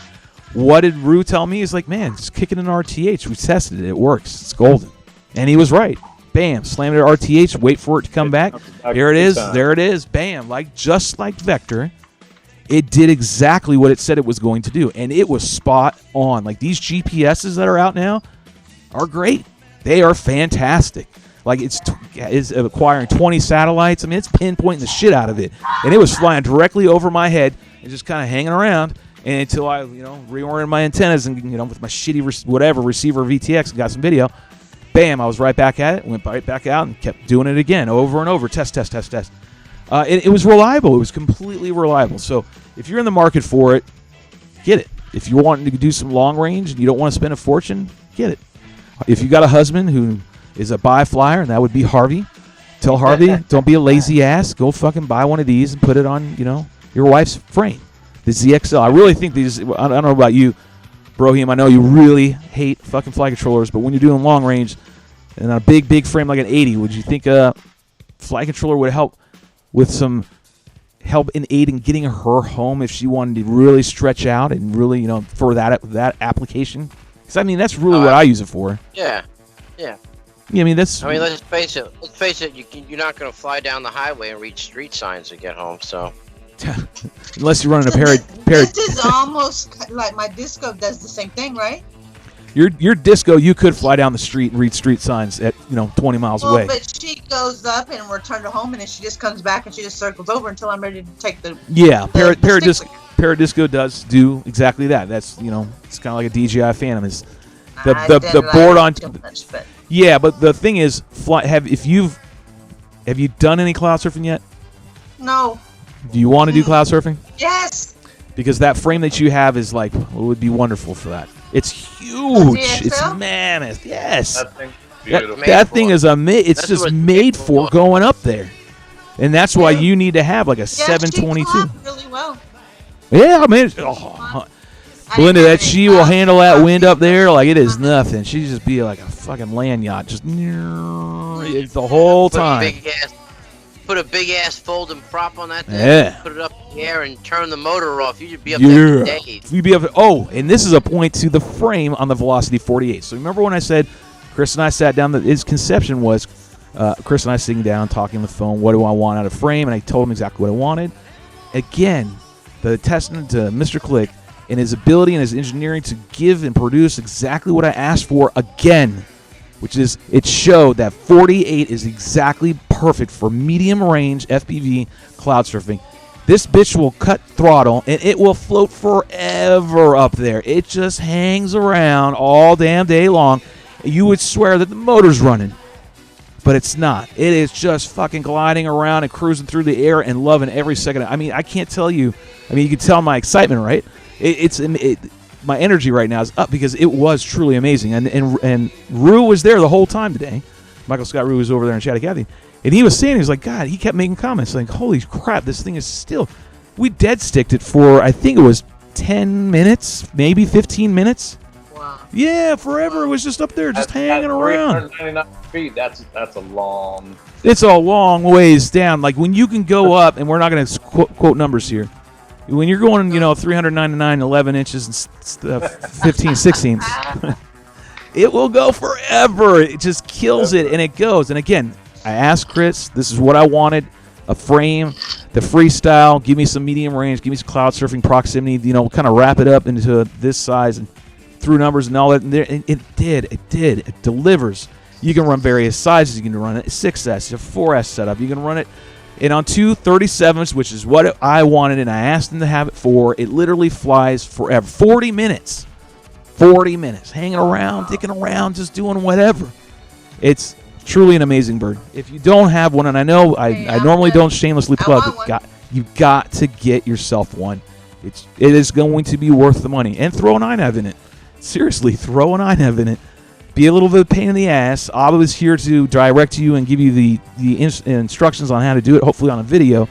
If you feel like you want to watch this again, go back and get the brief synopsis and the cliff notes. It'll guide you along for sure. That literally will get you She can there. call me if she wants help as well. Yeah.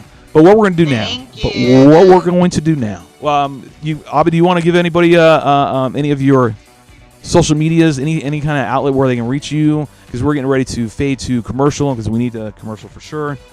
The only thing I want to say, I'm on Facebook and I'm on YouTube. I think it's ABBA Footage on YouTube. I want to thank you for having me. Thank Rotor, and thank Belinda, and thank Marty. Also, I want to thank Chris Click for supplying us awesome ass frames. Yeah. Well, that was a good way to do it. Way to kiss Chris's ass and tell him, hey, thanks yet again. No, we do actually love you, Clickety Clack. He always delivers. Amazing product, amazing thing. Abba, appreciate the kind words, and we absolutely are glad you came on the show and spent some time with us. Yes. Welcome back anytime, brother. We'll be sure to talk to you again, and the way it usually rolls here is I just hang up on your ass. Sound cool? I love you, man. I'll talk to you next time, okay? Again, folks, that was ABBA. We're going to remove him from the call, and better time to give a little applause for him. Yeah, we'll give him an applause for him. Yeah? That was cool. Right, guys? What's that again? Yeah. A lot of info. I know it's kind of... It's a lot, right? It's like, I can see you're like, damn, I am like in church listening to a sermon. It's a long, it's a long ass. There's a lot of experience. I mean, he does have a lot of experience with the operating system. So. Oh, I totally agree.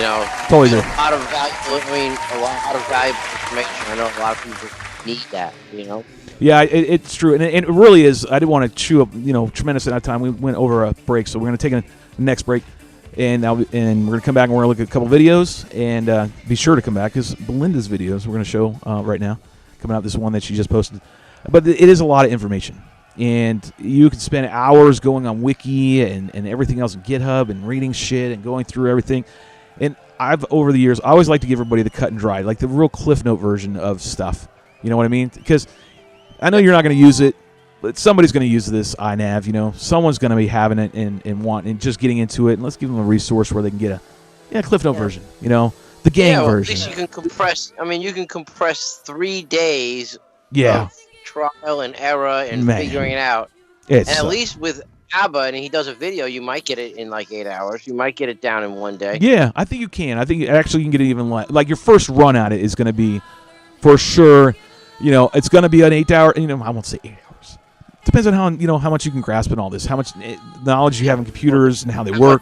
Tolerance, your patience and your I think that's what it is. Patience and tolerance, right? That I agree with that. It's how much you're going to have willing to be patient, because it is going to take some time. It is not just a plug and play thing. There is some labor and there is a lot of parameters to change. So if you've got that in you, give it a shot. It's worth giving an old $80 try, if you will, or less even. What I liked about it, the one thing I did like about it is that both of you compared it to Clean Flight, which was my favorite operating system. Yeah, I love Clean Flight too, man. I actually got really into that. We did. Clean Flight was really good.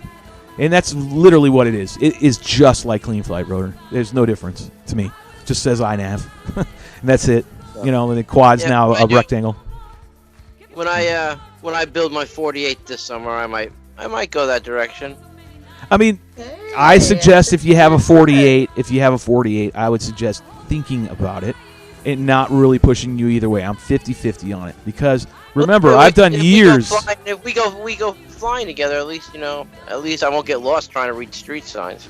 That's true. I mean, the other thing is, bear in mind that my goal, I should preface this, my 48 I'm probably going to leave on this right now as a long-range bird and build yet another 48 that I have to be my freestyle rig, if that makes sense. I'm going to have one and one. Absolutely. And because I've done years with the 48 just being a freestyle rig, and I like it that way. I love it that way. It's amazing.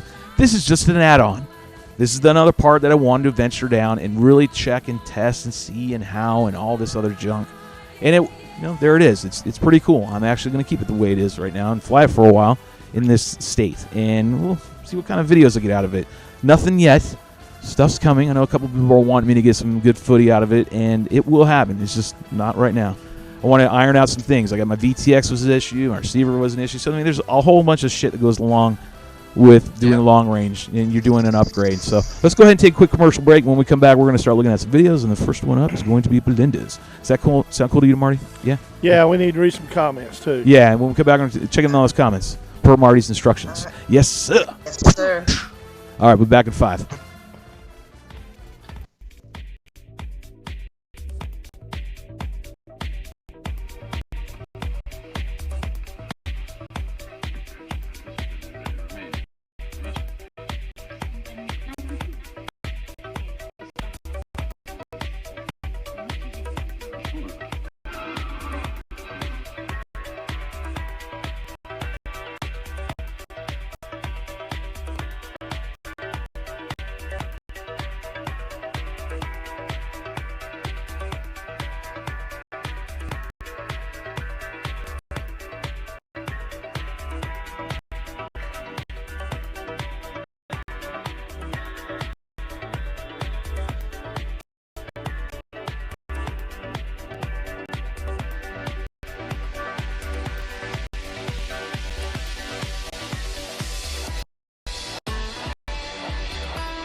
So you think you could tell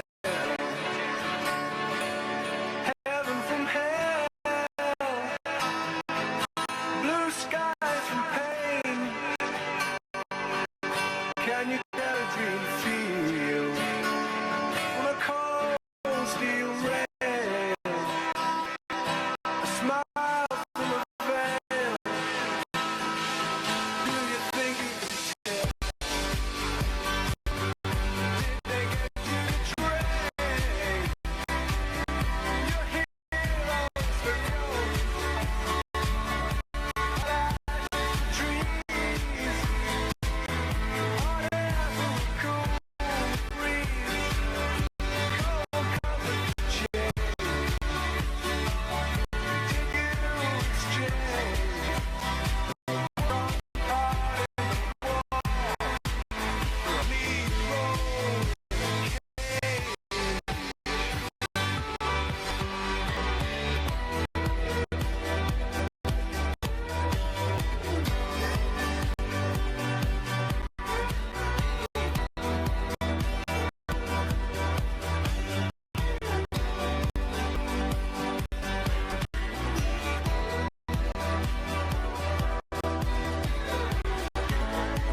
If you have a couple comments, make sure you post them.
It's funny though.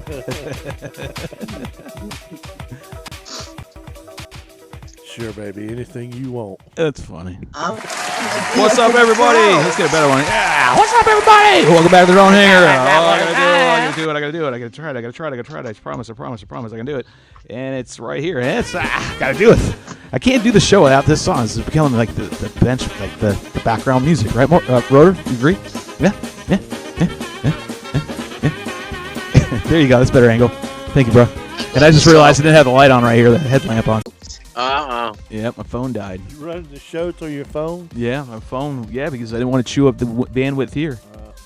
And I didn't realize my phone was going to die that quick. Oh, you need a charge cable. I don't know what I can do. I don't think I can do It's like anything. we heard the same conversation last week. We crashed. We got to come back. Hold on. It says that we're still up. Yeah, I'll put it on your check. No, we're still there. Yes. We're still alive. I think we're alive. Let me see. I can't do applause, so we're going to have to do it ourselves. You gotta do the background. All right, kids. I hope you had a great time. There we go. So keep going, Marty. Drone Hangar. We got to do what we got to do. We're still alive. This ship's going to make it there, I promise. We had to drag it with a fucking oar. All right, since we're back and we seem to still be alive, we're alive. My phone was running the whole show, and that screwed up because I forgot to put a charge on it, and it died. So we were connected via that. So now it managed to link its ass over to the Drone Hangar's interwebs.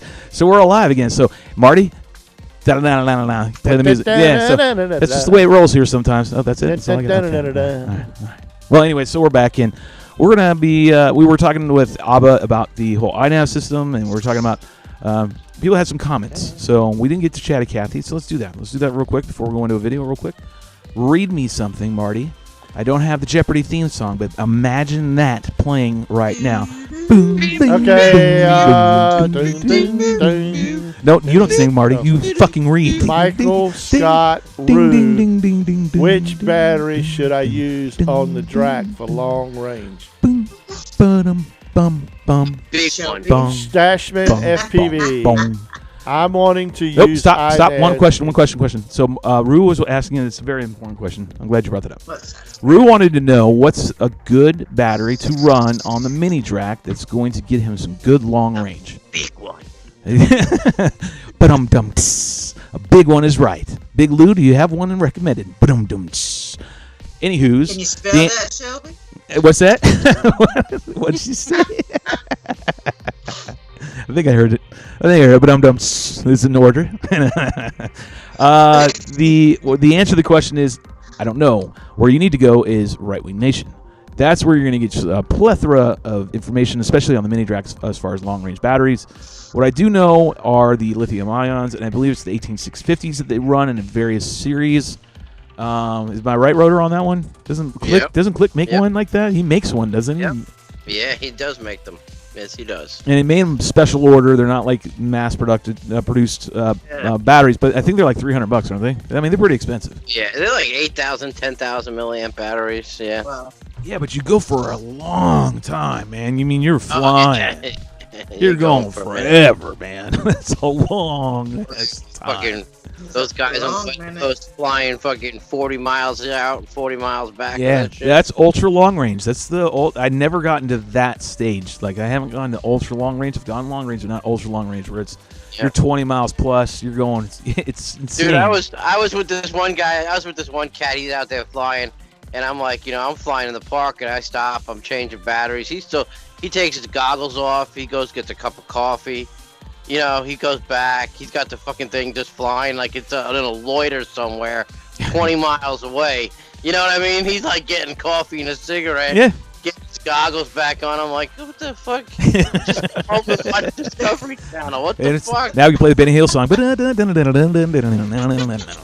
It's exactly right. When you're sitting around and you're flying long range, you will do that. Like when back in the days when I go like 10 plus miles, man, I'd kick that shit and loiter with the Eagle Tree. Just sit there, and then I'd go and get, whatever, soda, go get whatever. I'd hop out of the van. I mean, this is back when we had long range set up where I had like today, if you saw the live stream, I showed you my ground station, and the ground station runs 1.3 for video, right? But I have it when I'm receiving it, right? When I'm receiving that 1.0 video, at my ground station, I have it running on a 5.8 relay. So now it's fed into the 5.8 transmitter, now transmitting the same video it was receiving at 1.3, broadcasting now that image on 5.8. So now I can just use my goggles like normal. So I'm not tethered to it. And then what we did is we would take our 2.4 control, say we're using Spectrum or whatever, and we'd stick it on top of our ground station, a receiver, 2.4 receiver, and pipe the inputs into our long-range device, our Easy UHF transmitter or Dragon Link transmitter, or for this case, you'd be your Crossfire, maybe, I think. The principle applies. So that now you're going to have that attached to your transmitter part, your long-range transmitter attached to the ground station as well. Now everything's portable. So we would stick them on the roof of our van, of my van, and we'd fly inside. Remember those days, Marty, when I'd sit there, you guys barbecue, and we'd have the tarp over the van, and me and Locksmith would sit in the back with a big screen TV, and we'd fly like 10, 12, 13 miles away, just flying all around, just flying everywhere. Various altitudes. And we'd sit in the back and we'd have burgers and beer or whatever. You put the blanket over the whole thing. Yeah, man. We'd have the air conditioning running, the music playing, and it's not like the normal way of flying. But the rotor, that's what I'm saying is you end up doing that. I remember doing one time flying long range. This is a true story. I was flying at Dick's, Marty, and I had this one. I had the blue van. Remember the blue van? Yeah. Okay, and I'm there, and I was still doing long range, and I took my Hercules up, and this is how confident I got with this thing. I didn't need anybody else to fly it with me. I could do it on my own. Didn't need anybody to launch it with me. I could do it on my own, meaning 5,000 fucking 3S packs in this thing, and I'm heaving this 77-inch wing up like, ugh. Then I would leap off the ground with a high kick in the back like, ew.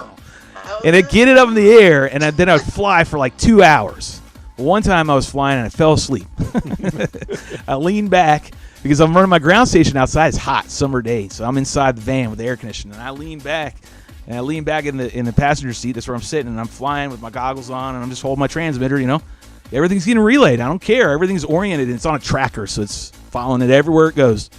And I ended up dozing off. I ended up falling asleep. And it was in a holding pattern. It kept holding its angle, like proper angle. It just kept loitering around, and then Tom walked. Remember Tom, Marty? Yeah. Remember Tom comes knocking on the door. He was going, Shelby, what are you doing? Shelby, are you flying, man? Are you flying? Are you flying? I'm like, oh, hey, yeah, I'm good to go, man. I'm fine. Leave me alone. Don't scare a guy like that. He's like, you were fucking sleeping, weren't you? I wasn't fucking sleeping. But you opened the van door. It was like a Cheech and Chong movie. Got to follow Bill Smoke coming blowing. Because you had like the blanket was crazy. Blanket was funny. People would drive by and say, "Why's that blanket over the van?" You want to hear that one story which pertains to blanket? This is actually semi-funny. You want to tell us one? Yeah, you want me to tell us one? Go ahead and tell it. So Marty, if you don't know, Marty loves to talk. So back in the day, yeah, before Marty time, there was a Jay time. There's a guy called Talking Jay. Jay talks like nobody you've ever met, Belinda or Rotor at all. This dude would show up, and no one would say shit. And he'd come up to our group, and he'd just start fucking talking. Well, you know what? That flight controller right there is blah, blah, blah. You need to start her like this. And it would go on, and he would go on. And you know what? I tried testing him the 5 times, and then blah, blah, blah, blah, blah. And he'd keep fucking going. I mean, I'm not shitting you when I say he would not stop fucking talking. Yeah. Meanwhile, no one said hello. No one said, what's up, Jay? This motherfucker would show up and just start talking. Well, it got so bad, we were like, oh, fuck, here's Jay again. Yeah. And we would pass him off to somebody. Like, if he started talking to you and you made eye contact with this fool, he would not stop talking to you. He would start following you around like a lonely-ass dog, and he would keep like, oh, yeah, and this other time. And like, there was something fucking wrong with him. You were like, God damn it, just leave me alone. And you're like, so you walk over, and I remember doing this to Crawford. I go with Crawford, and Jay's talking to me like, fuck, I got hooked by Jay. This is what we used to call it, getting hooked by Jay. I'm like, I got hooked by Jay, motherfucker. Like, because I was trying to be nice. Like, oh, really, man? And he's like, yeah. And then blah, blah, blah. I'm like, oh, damn it. And so I'm like, oh, you know what? Crawford, he wanted to ask you a question about that frame over there. And it's like, okay. Yeah. You go walking over. He's like this 6'3", you know. Yeah, he's very goofy looking. He was like a cartoon. He's like, okay, I'll go over there. And hey, Crawford, I heard you had some question about this frame. And blah, blah, blah, blah, blah. Crawford didn't even say hi. So it continues on, right? I'm setting the stage because it gets better real quick. So Crawford's leaving this day. This is the whole story, part of the story. Crawford's like, I gotta go. Meanwhile, this is like an hour and a half later. Jay is still fucking talking, and we're looking over him ever so often at Crawford and Jay, and we're all laughing, snickering, and we're like, he's still fucking talking. Crawford decides he's gonna leave. He packs up his little BMW and loads all his shit up, and he's shutting the door. He shuts the door, and Jay is still fucking talking to him. Yeah. Talking to him while he's in the car, while Crawford's in the car with the windows rolled up. Still communicating, talking. Crawford's like backing it in reverse and pulling out of the field and going, okay, yeah. And Jay's like, and we're like, holy Christ Jesus. Well, me and Locksmith decided, because these are the long range days, we're like, I can't do that again. So the following weekend, I have this black, I call Mark up, his same name as mine. I say, hey, Mark, I got an idea. Let's bring the big screen. We'll do some long range. We'll set the fucking shit on the top. And we'll put this black backdrop I have from my photography days. We'll put it over. And we'll just tarp this thing. We'll call it the anti-J device. So we can sit inside there, and that motherfucker can show up all damn day long, but he can't come in here to close doors and a tarp on it. He won't. So we go up the next weekend, and we show up, and we tarp the whole damn thing, and we stick the whole 9 yards up. Everyone's barbecuing. We're having fun, passing beer in and out. Jay shows up. We hear him show up. We can hear him through the windows, and we're flying already. And Mark goes, oh, shit, Jay's here. I'm like, oh, fuck, this better work. And you can hear him, hey, what's this? What are you guys doing over here? What's that on top of the roof? Blah, blah, blah. Yeah. He's walking around the damn thing, and we're like, fuck it, don't look up. Don't do anything. Don't say anything. Don't say anything. Who's in here? Who's in here? Who's in here? He's looking. He's pulling up the blinds. He's trying to look at it. Who's that in there? Who's in there? Who's in there? And he puts it away, and he walks away. Yeah. Holy shit, it worked. Jay didn't fucking bother us the whole damn day, and we got the flu, the anti-J device. So there you go. That's the whole story behind that whole thing. So sorry it was a little long-winded. Yeah, it was actually kind of funny. He was an egghead. It was, but Marty showed up, and we did it to Marty. We hooked Jay onto Marty. So Marty showed up. We thought it was all funny one day. All the rest of the gang was like, watch this. And we were like, hey, Jay, Marty's got a question for you. So he go over there. Next, Marty's over there with Jay we're all laughing because Marty talks a lot, and now Jay talks a lot, and we're trying to see who could talk the other one down. Like, even Jay talked Marty down. He was smarter. Even Jay talked you down. The guys that taught me how to charge LiPo batteries that week, and then he turned around and said, oh, no, you can charge it faster than that. And so that created a whole 3-hour conversation. Basically, and I'm not lying. Everybody was in agreement on how to charge battery, and then Jay's like, oh, no, you can do it this way. I know. It was, anyways, so there's the whole story. Those long-range days, you could do shit like that, and it was fun. So I'm kind of hankering for the old times, and this is why I'm doing this whole long-range stuff. So moving forward, let's go ahead and show the one video that we got to show. Anytime the gang member has a video up, we have decided for sure that they get priority, and we're going to show Belinda's video. So we're going to make sure we have it up. I had it up just a minute ago. It keeps getting changed, so we're going to go over here and switch it over here like this. Make sure I have the buttons ready. All right, so we got one of the gang. Oh, I don't have the buttons, so everybody, we got to applause. We literally got to fucking applause. You ready to applause? Marty, you ready to applause? Rotor, you ready to sis boom ba something? And here we go. All right, yes. All right. Bravo, we're bravo, like food stamp grade bravo. soundboard right here. We are fucking down. We are weak. We are weak. We're trying. All right, we got Belinda's. It's not too long. It's only a minute. You can give us a little more than that. There we go. This is the ZXL. This is Spring Wings. I was impressed by your flying. It was. You can tell that you've upped it a notch a little bit. You're getting a little more freestylish, if you will. We're gonna kick the sound on a little bit, like that, like a little nice little loop. And what's killing me, man, is everyone. What's killing me is that it's an 80-inch wing, right? Is this an 80-inch wing? Yes. Ooh, this is an 80-inch wing flying like this. Wow. I mean, that's crazy. Yeah, I mean, it turned like it was a damn spec wing. Yeah. I know, Rotor, you probably haven't seen it yet. It doesn't have a lot of views yet. Let's support one of the gang members, please. And that's Mrs. Bandito FPV. And this is our new video, Spring Wings. We'll, of course, play it again. It's only a minute long. They do fly really good, though. Yeah, I mean, that's going to go back again. I mean, this is an 80-inch wing. This is insane. Trey had one for a while, and that thing flew amazing. I've never seen it fly ever, other than now this. This is literally it. Or any other LOS stuff she's posted. I didn't even know it existed. So, yeah. I mean, I'm wanting a long-range bird. Hint, hint, click, click. I got my long-range itch back, so. Go ahead, Belinda. I lost battery, and there's a over right there in that far. Well, I don't know, but there's a peace sign right there, and I lost battery power because I ran it, too long. Anyway, she glided from that peace sign to the right here at the runway. To the runway? Yeah. Yeah, its glide slope's got to be amazing. Rudder, what do you think? I like the idea of a ZXL, man. It's big. It's massive. How do you cart that thing around? I got a new trailer. Bought a trailer. Oh, that's right. They got a big ready? trailer. Got to remember, we got to play that. Again, and we're going to go ahead and give it a solid 3. We always have 3 minutes for videos. And this is the only one I've got right now because all I've got is Belinda's, and that's really all I give a shit about, honestly. Not that I didn't care about anybody else's videos, but gang members do get priority here on the Drone Hangar. This is just the way it rolls. Family member first. And we're checking out Belinda's stuff with the ZXL from Right Wing. It's massive. It's 80 inches.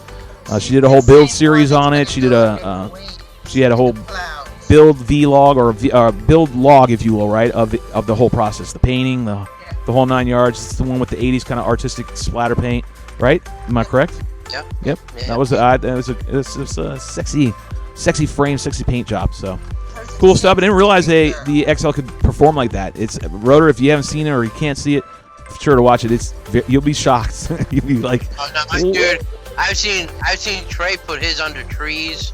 That's crazy. Gaps, wouldn't believe, dude. So Trey Hundle had one. Is what you're saying? Yeah, it's fly really good, dude. I think we were at Flight Fest, Texas, and he was flying it backwards in the wind because it was so windy. And I walked just like at Atlantic City. I walked out there and tried to catch it. It was just like, you did catch that. That's how windy. I don't think we ever told that story, or maybe we did. But recap, it was so windy, and he kind of walked up to it a little bit to get it lined up, and then he stood there and he just caught it. That's how damn windy it was. It was stupid. It was still stupid. God, it still makes me angry. But anyways, Belinda, I'm going to give you I can't give you applause. Everybody, let's give her a plan.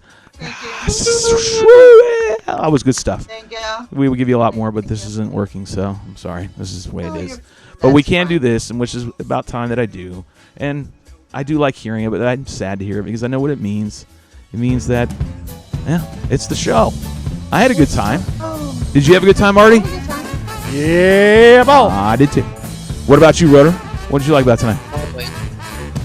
Always good time. Always good time. Good to have Eric and get some information out to people. That was awesome. Definitely. I hope he makes a video. Yeah, I hope ABBA does too. I hope ABBA goes out there and creates a video. If he does, we'll be sure to post it here and give you guys the links. I had a tremendous time. What about you, Belinda? You had a good time? Great time. Yeah? Great time. Yep. All right, Marty. I guess that's it. All right? Did you have anything else you want to add? You always have something to say. Nothing? I ain't got nothing. Not a damn thing to say. Now, one thing. All right, guys. Remember, until next time, be safe. We love you all. Remember, go out there. Get some air therapy. Get out in the sun. It does a body good. Till then, remember, we love you always. Go get you some. Till next time, we're out. Smooches, Brian. Toodles. Schmook.